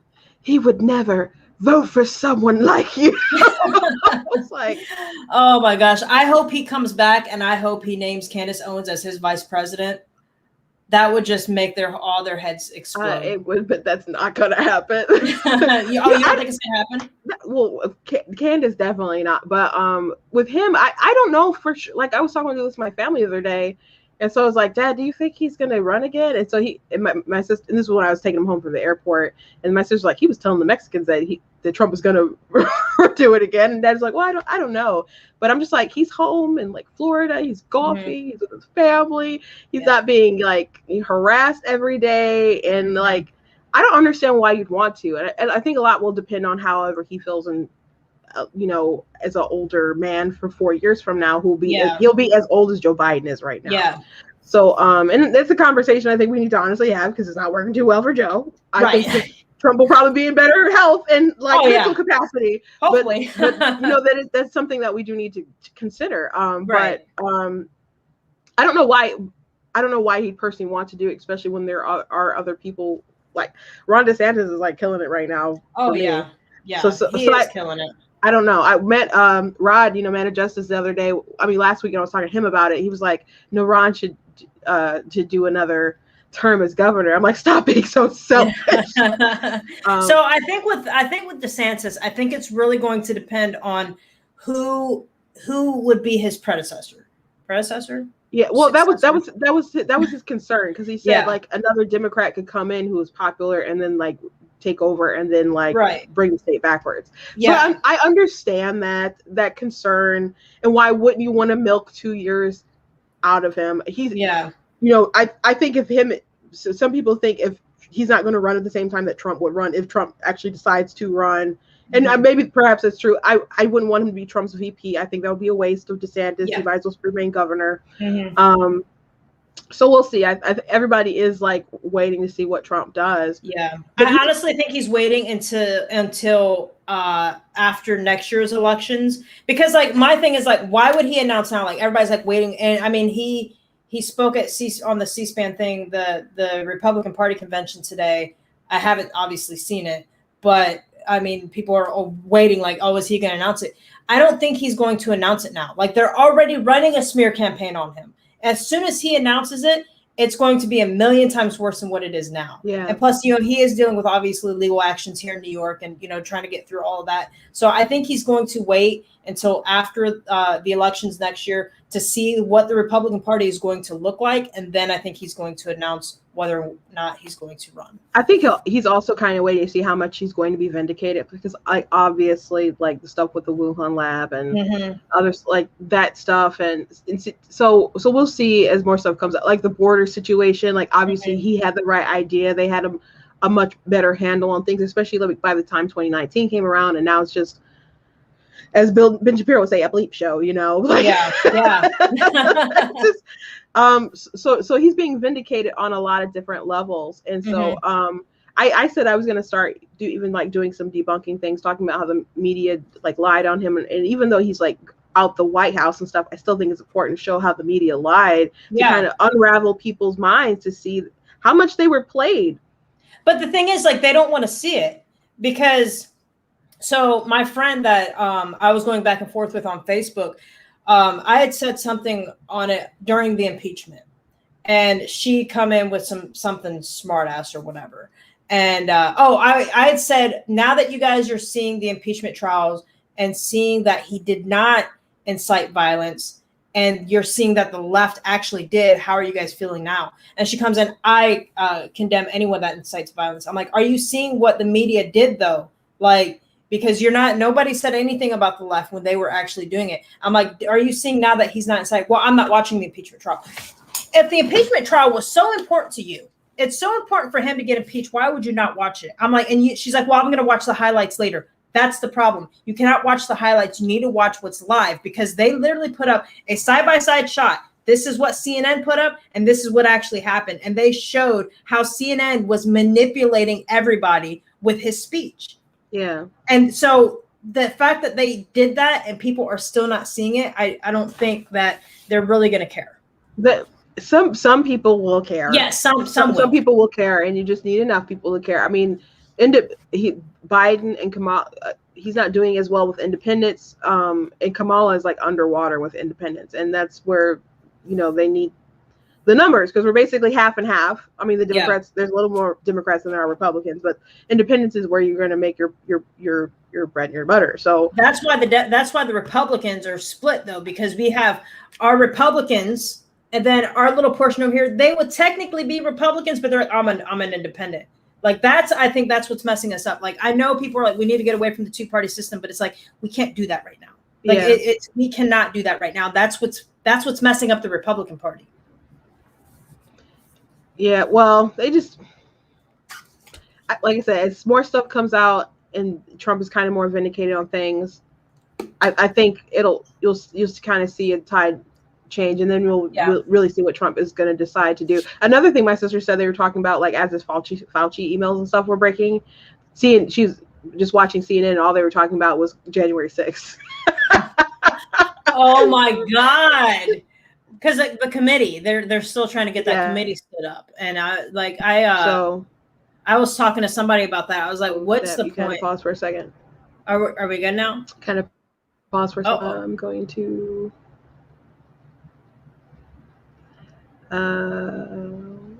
good on my end, Jen, I think. Still there? Yeah. Can you hear me? Okay, so she went off for a second. You there again? Yeah, I've been here. You just froze for a second.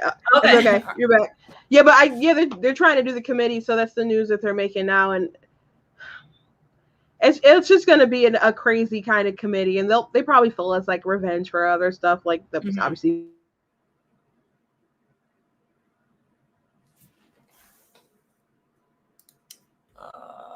Pause. That might have been my end. Uh-oh.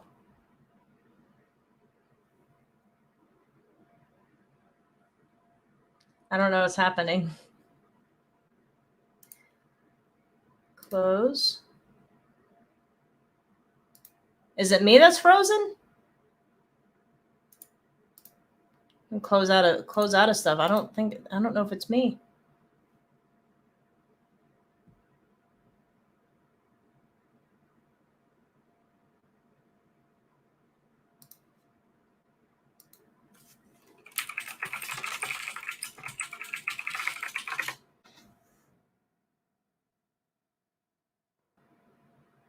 Now I'm by myself. And hi. I don't know what to do right now. I'm sorry. I was like, is it me? Were you hosting my show? I was like, I'm sorry, guys. It looks like the internet went out for a second. I'm sorry. I'm sorry. Worries. Oh, I'm man. sorry. I wasn't sure if it was me. I would have entertained everybody. I'm sorry, you guys. I was just very confused at what was happening. Yeah, it was us for a second. Well, we are back. Yeah. Well, welcome back. Welcome back, everyone, for that commercial break. It's funny. Yeah, but anyway, they just want to keep pushing the January 6th thing, and they were wrong about a lot of things, and they're so disingenuous. But that's the thing that they want to hold on to, and we just got to keep beating back on the narrative about the media, because if we don't get it through people's heads and then try to keep breaking out with other sort of alternative media, I don't care what kind of law that you make for election integrity, the Democrats are going to keep winning if we can't break through this barrier somehow, because they have Hollywood, they have academia, they have levers of power, they have social media is like crazy how much influence that they have. Zuckerberg pouring at $350 million into elections, like, so if we don't break through that in some kind of way, I don't care what you do, because like technically Democrats don't need to cheat, because they know that they can. There's a reason they wanted to make voting as easy as possible, but they were also saying get your ballot and turn it as early as possible, because they didn't want people to watch the RNC conventions. They didn't want people to watch the debate. Though that first debate did Trump no favors. Yeah, they did him no favors. But by the second debate, people were Googling like, "Can I change my vote?" Like, Well, I think the first debate, that was mainly the moderator. I can't think of what that dude's name was, but Chris Wallace. Yeah, that guy, like that. It was so biased, and it's like, man, you can't be doing stuff like that. So no, it wasn't. It definitely was not in Trump's favor. But he also kind of put his foot in his mouth a few times. But you know what? The thing that drove me, like, everyone's like, "Oh, this is such an embarrassment. Like, America deserves better." And then Pence had his debate, and everyone's like, "There's a fly on his head." I'm like, America doesn't. America does not deserve better. We don't deserve better. We don't. We just don't. Oh my God. I can't believe, like, that's all people were talking about. And it's like, he can't control that. you think he can feel that? Like they're making fun of him so much. He's like, Kamala did awful. She did oh awful. my God. Yeah, she was terrible. And people would try to like, well, she was just trying to not to come off like an angry black woman, which, you know what? I actually get that because I know, like, being in politics, that like my sister ran for party chair in 2019, and the people she ran against, like, their consultants were just like jerks. And they did like every kind of crazy thing to win, and it was close, but like it was House of Cards, like crazy weird kind of stuff. Yeah, I mean threats and like just everything. But they would do things to try to, I think, trigger her to make her look like an angry black woman. So that's where their mindset was about where the party is. I'm just like, this isn't going to work because we're not in the racism, the racism, like they think that we are. Yeah, exactly. I mean, I can understand that to a certain extent. Like, obviously, I've never dealt with like racism in that aspect, but like being a female soldier, like you definitely deal with like the stereotypes. Like, I can say like I dealt with this actually a lot in my last duty station. It really actually pissed me off. Like I'm not the type that's going to put in complaints, but I was really close to putting in a complaint because if I said something like, oh, we shouldn't be doing X, Y, and Z because of this, I was bitching. But if one of my male counterparts said the exact same thing, oh, that's a good idea. So why is it I'm bitching if I bring up points, but he's not when he's bringing up the same points? Like I actually dealt with that over and over and over. And so like if I got, I guess, aggravated and, you know, spoke my mind, I was just being emotional, or it must be that time of the month for me. It's like, you can't say stuff like that to me. Like, what are you doing? Do you know who does that stuff all the time? Parents. Like, like one sibling will say something and another one, and I'm like, oh yeah, that makes sense. Or like kids will do that with each other, and they're like, or they won't listen to their parents, and a friend says something like, oh yeah, like people are just so silly. Oh my goodness. With their different biases that they have, but that's just like so spread across like in so many different aspects of life. I'm going to play another video, and like I think I briefly mentioned this before. But this is like the critical race theory video. I responded to it today, but I want to talk about this. Marjorie Taylor Greene tweeted this yesterday. Let's take a look. I oppose critical race theory. Critical race theory, what does that mean? Critical race theory supports an academic concept. The core idea is that racism is a social construct, and it's not merely just the product of bias and prejudice, but it's also something that's embedded in legal systems and policies. So of course Marjorie Taylor Greene isn't on board with this, because that would mean her supporting knowledge and truth, and we all know she's not capable of that. That would be her admitting that there is a racial issue in this country. Again, she won't ever admit it.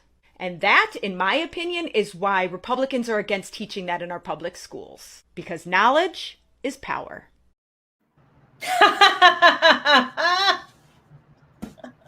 Knowledge is power. I agree with, that's the only thing I can agree with of what she said, that knowledge is power. But I again, our experiences are different. So, but I see laws and I see how systems are in place. I don't feel like that there is a systemic racist problem. Like to continuously say that America is racist and there's a systemic racism problem in America, I think is completely false. Yeah. And to teach that in school, you're embedding that into kids' heads that like white people are the oppressors and black people, you're oppressed. So now you're raising kids to think that I'm oppressed. Oh, I need to check myself because I'm superior. Like, we can't be doing that to kids. They're so susceptible to what, you teach them. And that is the future. And when you're teaching that to kids, like to me, they're going to end up bringing out a more actual racist America. Yeah, it is definitely teaching racism, and I've already said this here, but like, I think those people pushing this stuff are the most racist people and are the most dangerous people teaching this ideology. Like, and a lot of it, like I did a big thing I taught a Bible study on Wednesday, and it's like a youth Bible study where and actually it's not like, that's what it is. And I was explaining like some of this stuff, and I told him, I said, I don't care if you're triggered when I go through this stuff. At first I started to kind of like apologize. I was like, and if you're offended, I don't care. Like I was like, because it's just the truth, and we need to talk about this. So I talked about Marxism. I talked about Black Lives Matter. I talked about just how they're teaching different things in the school system. And so my goal talking to them, and I'll have to do a video on this, but like I mentioned this at the end, but like I write books. I've written a lot of books, and so and most of them are fiction. And I said it doesn't matter how dark a story is or how twisted it might get or what the characters go through or whatever. I don't want the bad things to be the takeaway from the story. That's not the moral of the story. The moral, like, it's about how people persevere through their struggles and whatnot. So when people hear about the negative things in America, which people teach all the time, like maybe not everyone knew about the Tulsa massacre, but people knew about, you learn about slavery and all these other kinds of things. It's not like people don't learn about the evils of American history. We do, but you have to have some perspective about what we've come out of, what we've been able to accomplish. Yes, we had slavery, and people went to war and fought and like ended it. So what is the moral of America? Like that we're a people who's maybe not perfect, but at the end of the day, we're willing to fight for freedom. That's why we were founded. That's why people came together, and people pushed, even though there are people who try to push back against that, there are enough people who are willing to push forward. So these people who just have such a negative outlook on history and they can't use social classes like Marxism does. So they're using race, and people have talked, like there's a book called Communism, Common Sense, where basically they talked about how they would like raise up people to kind of do this stuff. And he wrote that in like the 30s, like, so, and it's almost like prophetic to what's going on today. And so I showed people this graph. Have you, let's see how we'll, I don't know. It's just going to overlay. Okay. So I don't know if you saw this from the like Black History American Museum, where they talk about like traits of whiteness, and they talk about like things that are like white culture or whatever that we may have because we inherited from being like Americans, and it might like come into us. But basically, like if a minority doesn't have these traits, it's, that's not like part of them, but that's just something that's specifically whiteness. So like it's stuff like objective, rational thinking. If you believe in the nuclear family. And so I guess that's what I wanted to bring up. It's like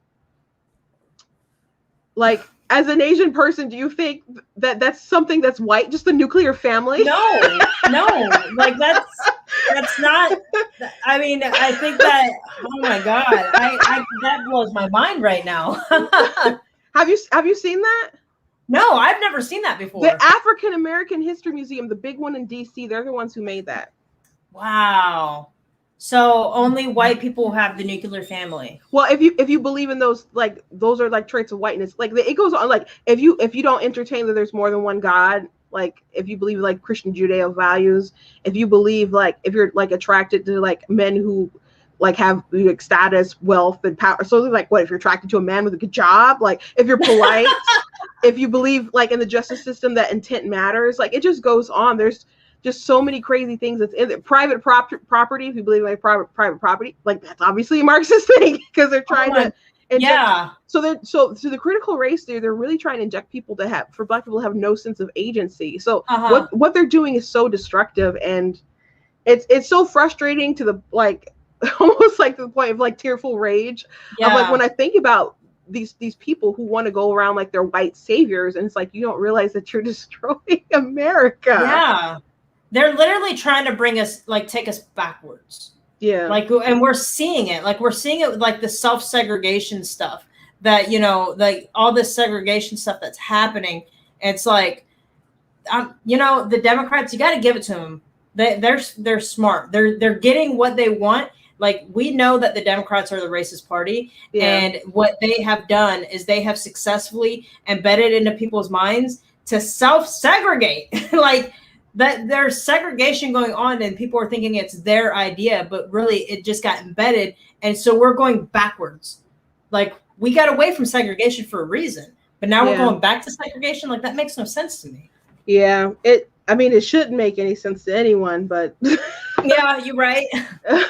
But I mean, but that's what they want to do to make, and they feel so self-righteous about it. Like, and what I don't understand, what I don't like about the whole POC thing is like, I don't know what it's like to be Asian. You don't know what it's like to be black. And it's like, but, and white people don't know what it's like to be vice versa. But it's like, but they assume that we have something in common because of, I don't know, racism or whatnot, or being discriminated against. It's like, but white people feel that too. So when you lump in like, just POCs, like everyone should be grouped together, that you're basically just trying to exclude white people. Yeah, that's exactly what they're doing. I know how Man of Justice feels about it, and I agree with his explanation. What was that? Did you hear that? Like a thud? Yeah. Yeah, I was heard that you? Okay. It wasn't me, but it was like something else going on in the house. Like it must have been one of my dogs.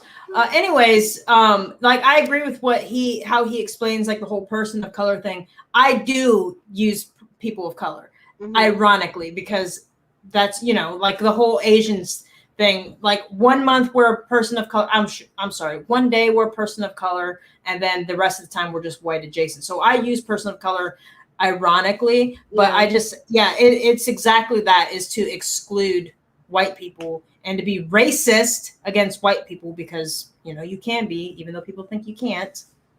Yeah, no, you definitely can. And like I said earlier, there's people in my life who've tried to like inject racism like into me and into my family to teach us like, well, my sister liked this white kid, and there was like a family member who's like, white people do this, white people do that. They said they write down their evils in a diary, and they're like, you have a diary, don't you? And she did have a diary, but it's like, oh, that's so funny. Like, why do you want to push this hatred? Like, I don't like get it. we're just like, no, we have white friends, they're good people. Yeah, like all dramatic, like she was like in middle school, I might have been in like elementary, like. So it was a long time ago when we were kids, and they were just so gung ho. I just dropped my phone. They were just so gung ho on like pushing off this hatred to people, and it's so crazy. Like people will say like this learned hate or whatever. Like they have like I'll ask people, why do they feel that they deserve reparations, and you might hear a dumb explanation like, well, we have like inherited trauma, and it's like, if someone pushed their trauma onto you, that is like a cycle of abuse, but that's not white people's fault. That's like your parents or whoever. And someone has to stand up and say, this isn't right, and we're going to stop that. Yeah,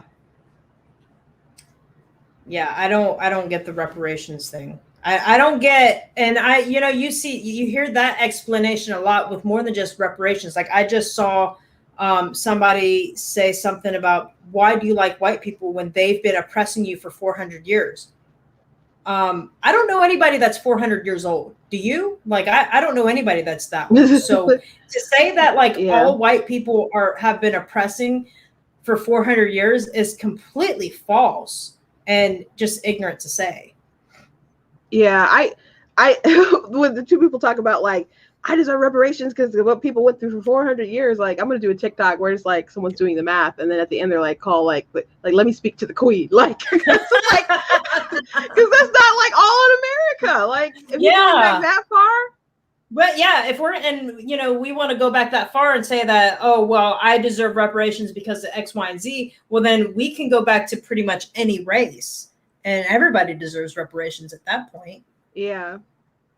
Yeah, I actually just did an article on my site, blacktnews.com, where I talked about reparations, and I said that I solved the problem of reparations. So what I proposed was that, well, the Democrats are the ones who are pushing it, and the issues with reparations is that, like, who gets it? Like, is it just, obviously descendants of slaves, but what about the descendants of slaves that are also like, has ancestors, people who had slave owner blood, like that would be my case. What about the people who black people owned slaves back then too? What about white people who never owned slaves? What about people who came over afterwards? Like, and you can't just say the government has to pay, because they get their money from us. Exactly. So the people who should pay are the people who had something to really do with it. And there's only, out of two major parties in America, only one of them was pro-slavery. So the Democrats want reparations so bad. They're the ones who should have to pay because they were part of slavery, Jim Crow, segregation. There was no switch. That's a myth. Yeah. And even if that was the case, they're the ones, they could have regrouped after the Civil War or regrouped after the Civil Rights Act and said, you know what, we don't want to be associated with all this stuff. So let's like change our name. Let's do a platform. But they didn't do that. So they're the party of cancel culture and accountability culture. So why should we let them get away with it? So that being said, because another problem with reparations is the price tag. So I think all Democrats should have to pay Black people who are the descendants of slaves. So if you are a Democrat, so all the recipient pool, let's say is like every Black person in America, 87% of them vote Democrat. So therefore, boop, gone. Yeah. So the bill is a lot more feasible now. And Democrats, they spent so much money on elections. Why wouldn't they be able to pay? Yeah, exactly. I like it. I love it.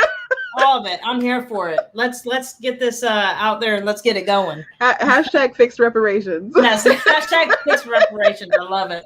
What's up, buddy? Got my dog right here. Okay. Yeah. So that's my big plan, and I think it makes a lot of sense. I think it makes a lot of sense too. I can definitely stand behind that. but you know, I'd rather people just like move on. Yeah, that's I agree with that 100%. Like I'm all for, accountability and acknowledging things that's happened in the past, etc. But like, let's stop playing. And if this comes off offensive, I apologize. But let's stop playing the victim when we're not victims. Yeah, that's not offensive. I mean, I guess it might be offensive to somebody else, but it's not like. But like, because I mean, I get, you know what I mean? Like, it's the same. It was the same with like that Atlanta shooting. That now all of a sudden Asians are the victims. It's like that wasn't even racially motivated. Yeah, like that's who runs massage parlors down there. You know what I mean? It's just it would be the same if somebody went and this is gonna sound racist, I guess, but it'd be the same if they went and shot up a nail salon. That's just the demographics that work those areas or those businesses. So it wasn't racially motivated. And the fact that people were trying to make us the victims so bad, it's like.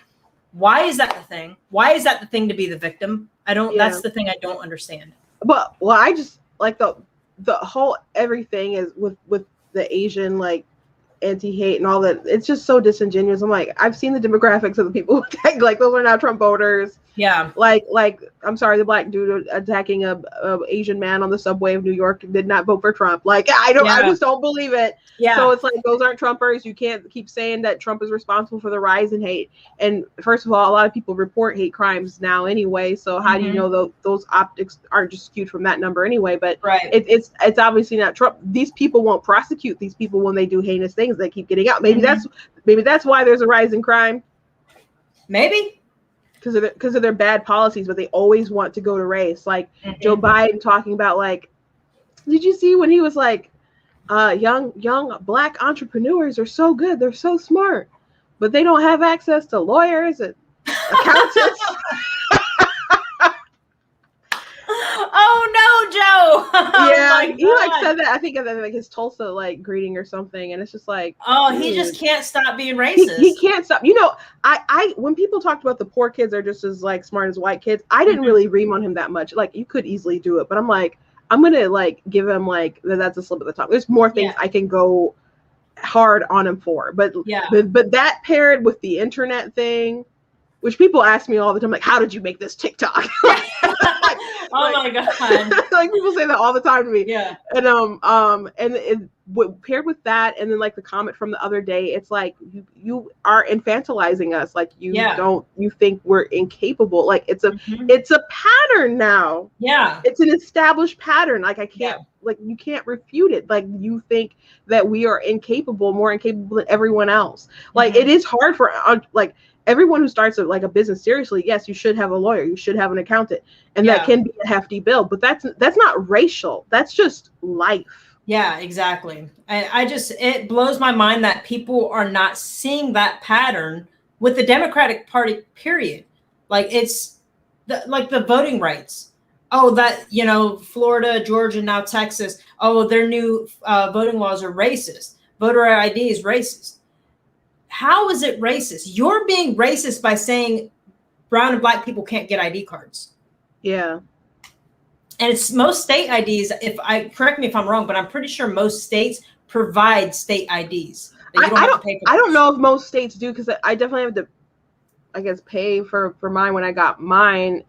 But I think but in like Georgia, they pay. You don't have to pay for it if you need one to vote or something like that. Did you have to pay for your state ID or your driver's license? I think I guess I can't remember. Because I did get my state ID before I got my license, because I got my license like at 19 or 20, something like that. I wasn't. Okay. So I can't remember, but I some places you do have to pay, but like that you don't have to pay that. But if people, it's not hard to get an ID. No. And you do need it for a bunch of other stuff. If it, like the percentage, like most people have it, most people believe that you should show it, and Democrats do show ID at their conventions, just like we do. Yep. So it's just a dumb double standard, and it's just a narrative that they use because they want to take over federal elections. They want to make it seem like you can't trust Republicans with elections, so you have to put in the hands of the federal government. Yeah.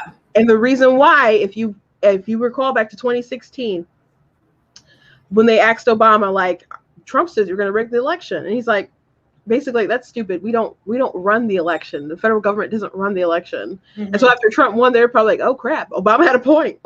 Yeah. Like, we got to make sure that we run the elections. Yeah. It makes our elections less safe.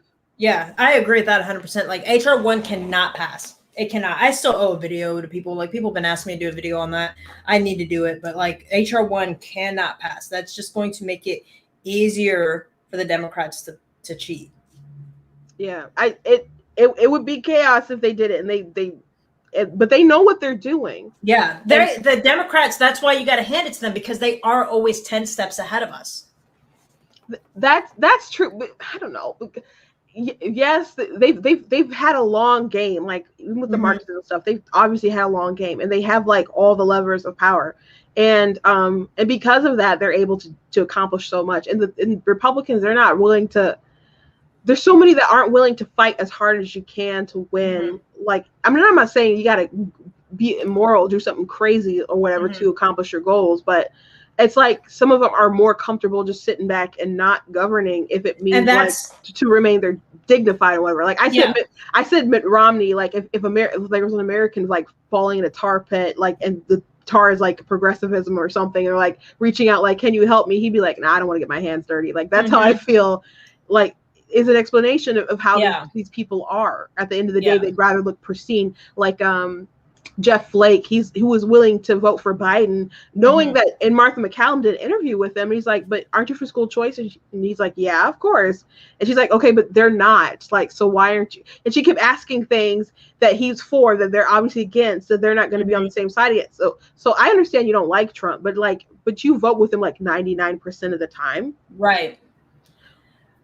I think that's like the biggest problem with the Republican Party right now is we cannot come together. Like, we do have, we obviously have our handful of, rhinos, but like, as far as a party as a whole, is we cannot come together. And if we can unite and come together the way the Democrats are, like, we'd be unstoppable, I feel.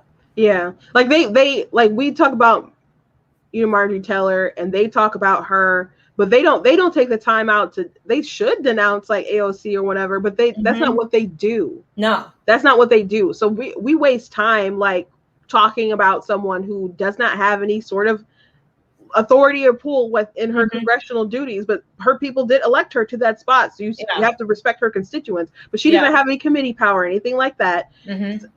But people gotta get up and feel like, oh my gosh, I can't believe she came out against critical race theory, even though it's a terrible thing. Like, it's like, just let her do her job, and you talk about the other side who is like attacking like Jews in the streets and all exactly Asians in the streets, like claiming that we're doing it, lying about the Wuhan lab, lying about this and that, lockdowns while they go to Florida. Yep.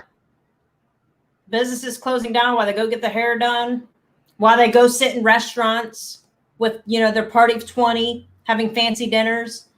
Oh my gosh, I can't stand it. I can't believe people still put up with their garbage even after that stuff like that came out too. Yeah. Or when Black Lives was marching, and they're like, what? And the medical community is like, well, it's too important. Let them march. I'm like, for real? Yeah. But so they can be out there with no mask, no social distancing, but we can't go to work. Or when it was announced like Biden had won one after, out there celebrating. It's but we can't go to our loved ones' funerals if there's more than 10 of us. That really bothered me. I went to 2 or 3 funerals last year.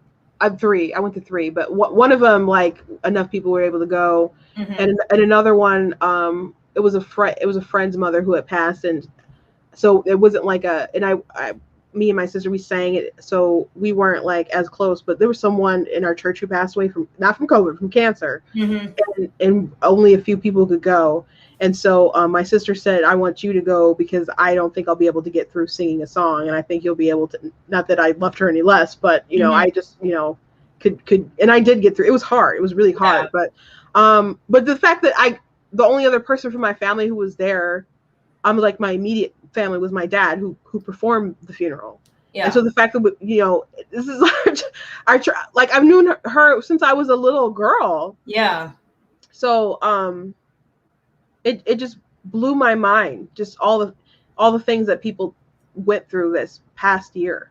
Oh yeah, like that. It's so sad. Like, I was listening to this lady's story. Her father was dying, and they weren't allowed to go see him. He was dying. Like, oh, we're worried about COVID. He's dying. Like, you can't let him see his kids when he's already, like, that stuff's just really sad. Think about how that affects people's recovery. Yeah, like, how do you being alone in the hospital? Exactly. Yeah, that too. I was thinking of it like closure, as far as like being able to move on from somebody, like mourning that. But yeah, the recovery. Like, I tell that to my mom all the time, because she suffers from MS, and I told her, like, look, I don't know what it's like, but I know that attitude is like everything. You're around your family, it's going to boost your spirits, and that helps the recovery. Like, it the stuff in your brain starts going through, and it helps process the stuff through your body, and it helps your recovery. And it's like, I just wonder, like, how many people would not be dead had they been allowed to have family members come see them. Well, we'll never know, but I've read articles about people who had like relatives in like nursing homes, and they couldn't see them, and they were like had sort of dementia coming on, but then when they saw them like afterwards, like they had regressed so far into the diagnosis, and it was just really, really terrible what we did to people. And like we weren't built to be alone. Like I'm an introvert, so like I don't mind most of the time. Like I can't say the bad. That wasn't my worst nightmare, but but like you still need like some sort of socialization. Like, I'm an introvert too. Like, I hardly ever left my house. Like, when I was in Tennessee, like I left my house to go to the gym and to go to the grocery store. But like, I still need to socialize. I got socialization at work. I got socialization through video games and talking to my video game friends. Like, you still need other people. Like, it's just human nature. Yeah. Well, Glenn Beck, like, people were talking about him. If you recall, like, he at first, like early on, he was like, I think it would be worth it to continue society on, and like I would be willing to risk it to keep like the country going, and like the economy, like all this other stuff. And so people were upset, like, oh, Glenn Beck wants to kill people. I'm like, no. I'm like, first of all, he kind of said, I volunteer as tribute. That's what he kind of said. Yeah. But eventually, like, it was like maybe a month or two ago, he was talking to Megyn Kelly, and so he said that a police officer came to his house one night and was asking questions about his daughter, because I guess they found out that his daughter was suicidal. And so I'm like, this is a sad way to be vindicated, but obviously he was on the right path. With our kids should not be isolated in the way that they are. Exactly. So, and I know people who had like different mental health things going on, where like they're just talking to a counselor or whatever, like just via like chat or whatever, and it's just not enough, like, because they read body language and other stuff like that, and you just ask them like yes or no questions, and it doesn't get to the heart or the root of what's really going on with the person. And we've just done so much damage, and I can't believe that people are going to take any like reflection with this all. Like, what the experts say is important, but it's important to weigh all these things, because at the end of the day, they're a bunch of bureaucrats. Yeah, exactly. Man. Okay, so I'm gonna you sent me two videos that are kind of more fun, so I'm gonna play these out and you start wrapping it up. But here's yeah, because I gotta pee soon. Okay. All right.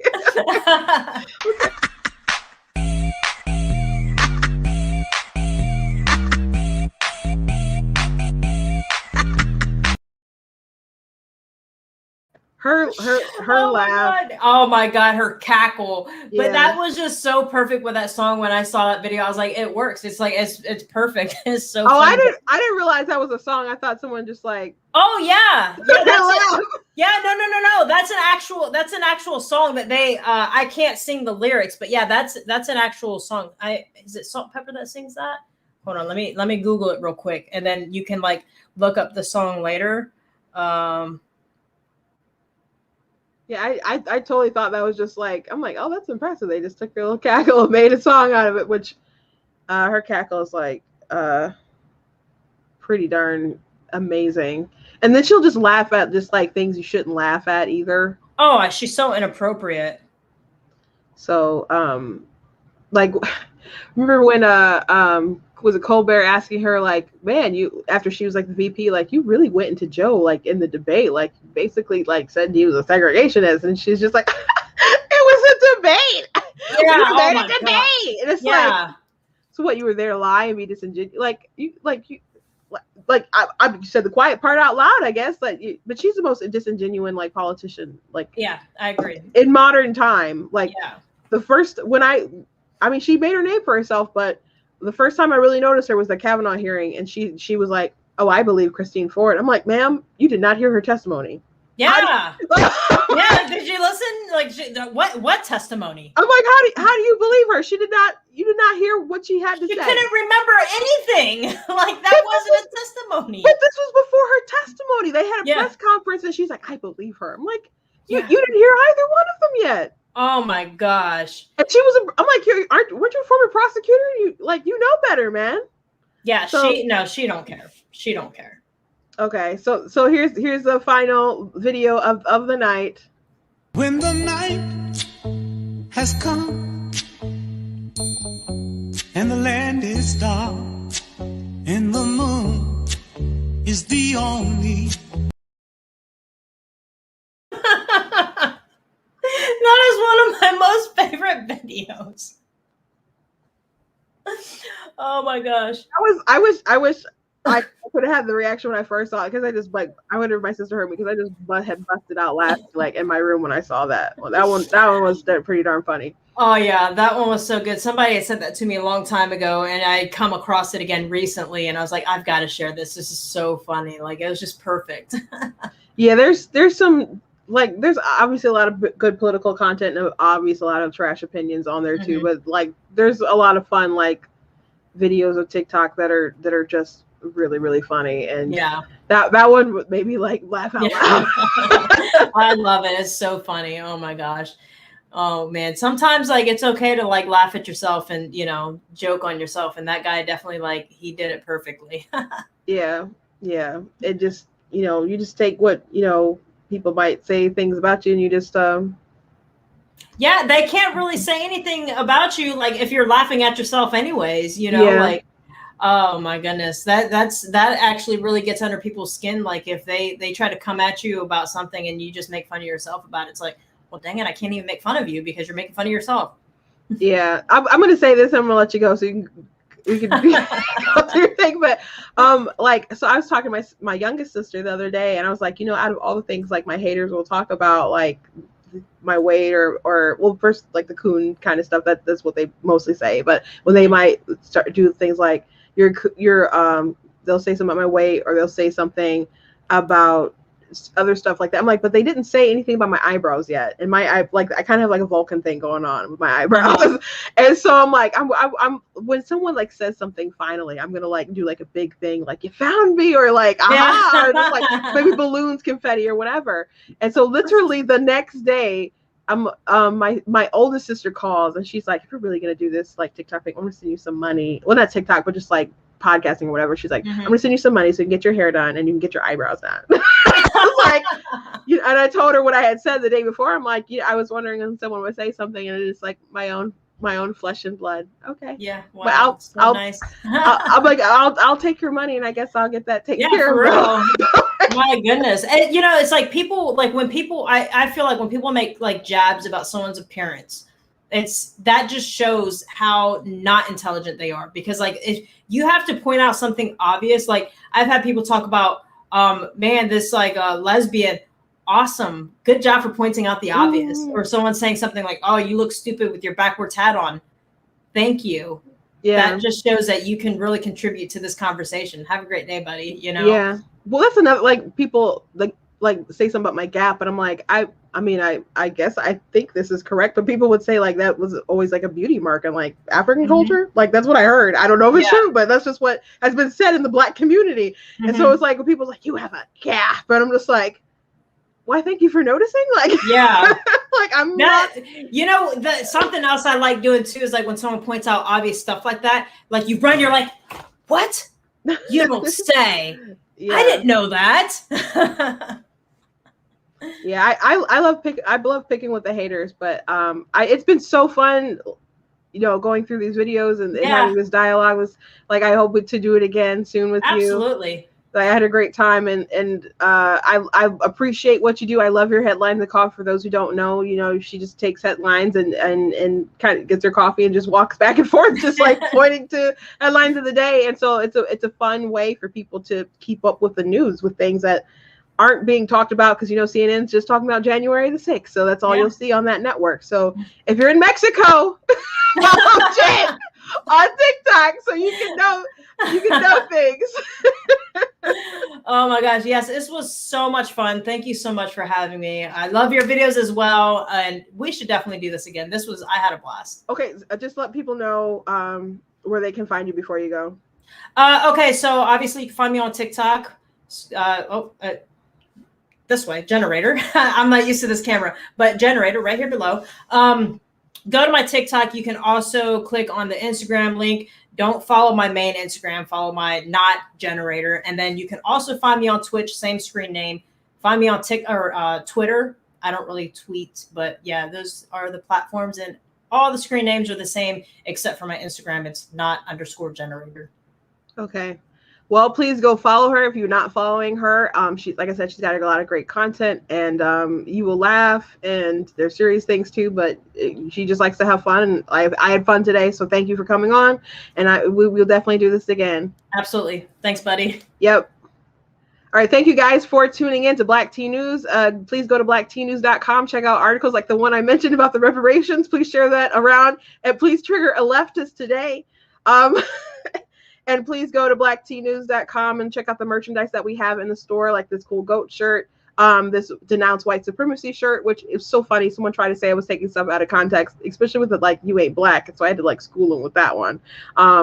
This I voted for Trump, and all I got was like historic peace deals, border security, tax cuts, and so on, etc. You can read the shirt yourself, but it ends with this lousy t-shirt. And of course, I am not the victim you are looking for. You can rock that to let the left know that they cannot control you and define you. And also check out my book, Slay Your Fear, which is available on Amazon. I do have other books as well that you can find on Ninja Does Publishing, but that is my book. It's a faith book. I do talk a lot about the pandemic and stuff and how just crazy the world was, which I feel super vindicated knowing basically that they lied about a bunch of stuff that is now kind of coming out. Not kind of, it's coming out. So go ahead and check out that book. I'm really sorry if you wasted your year in fear, but hopefully it will help you so you do not do that again next time. Thank you again so much for joining in. I apologize for like the brief time that the internet cut out. And thank you guys for sticking with me. And please like, subscribe, share wherever you are, hit the notification bells, and I'll see you guys next time.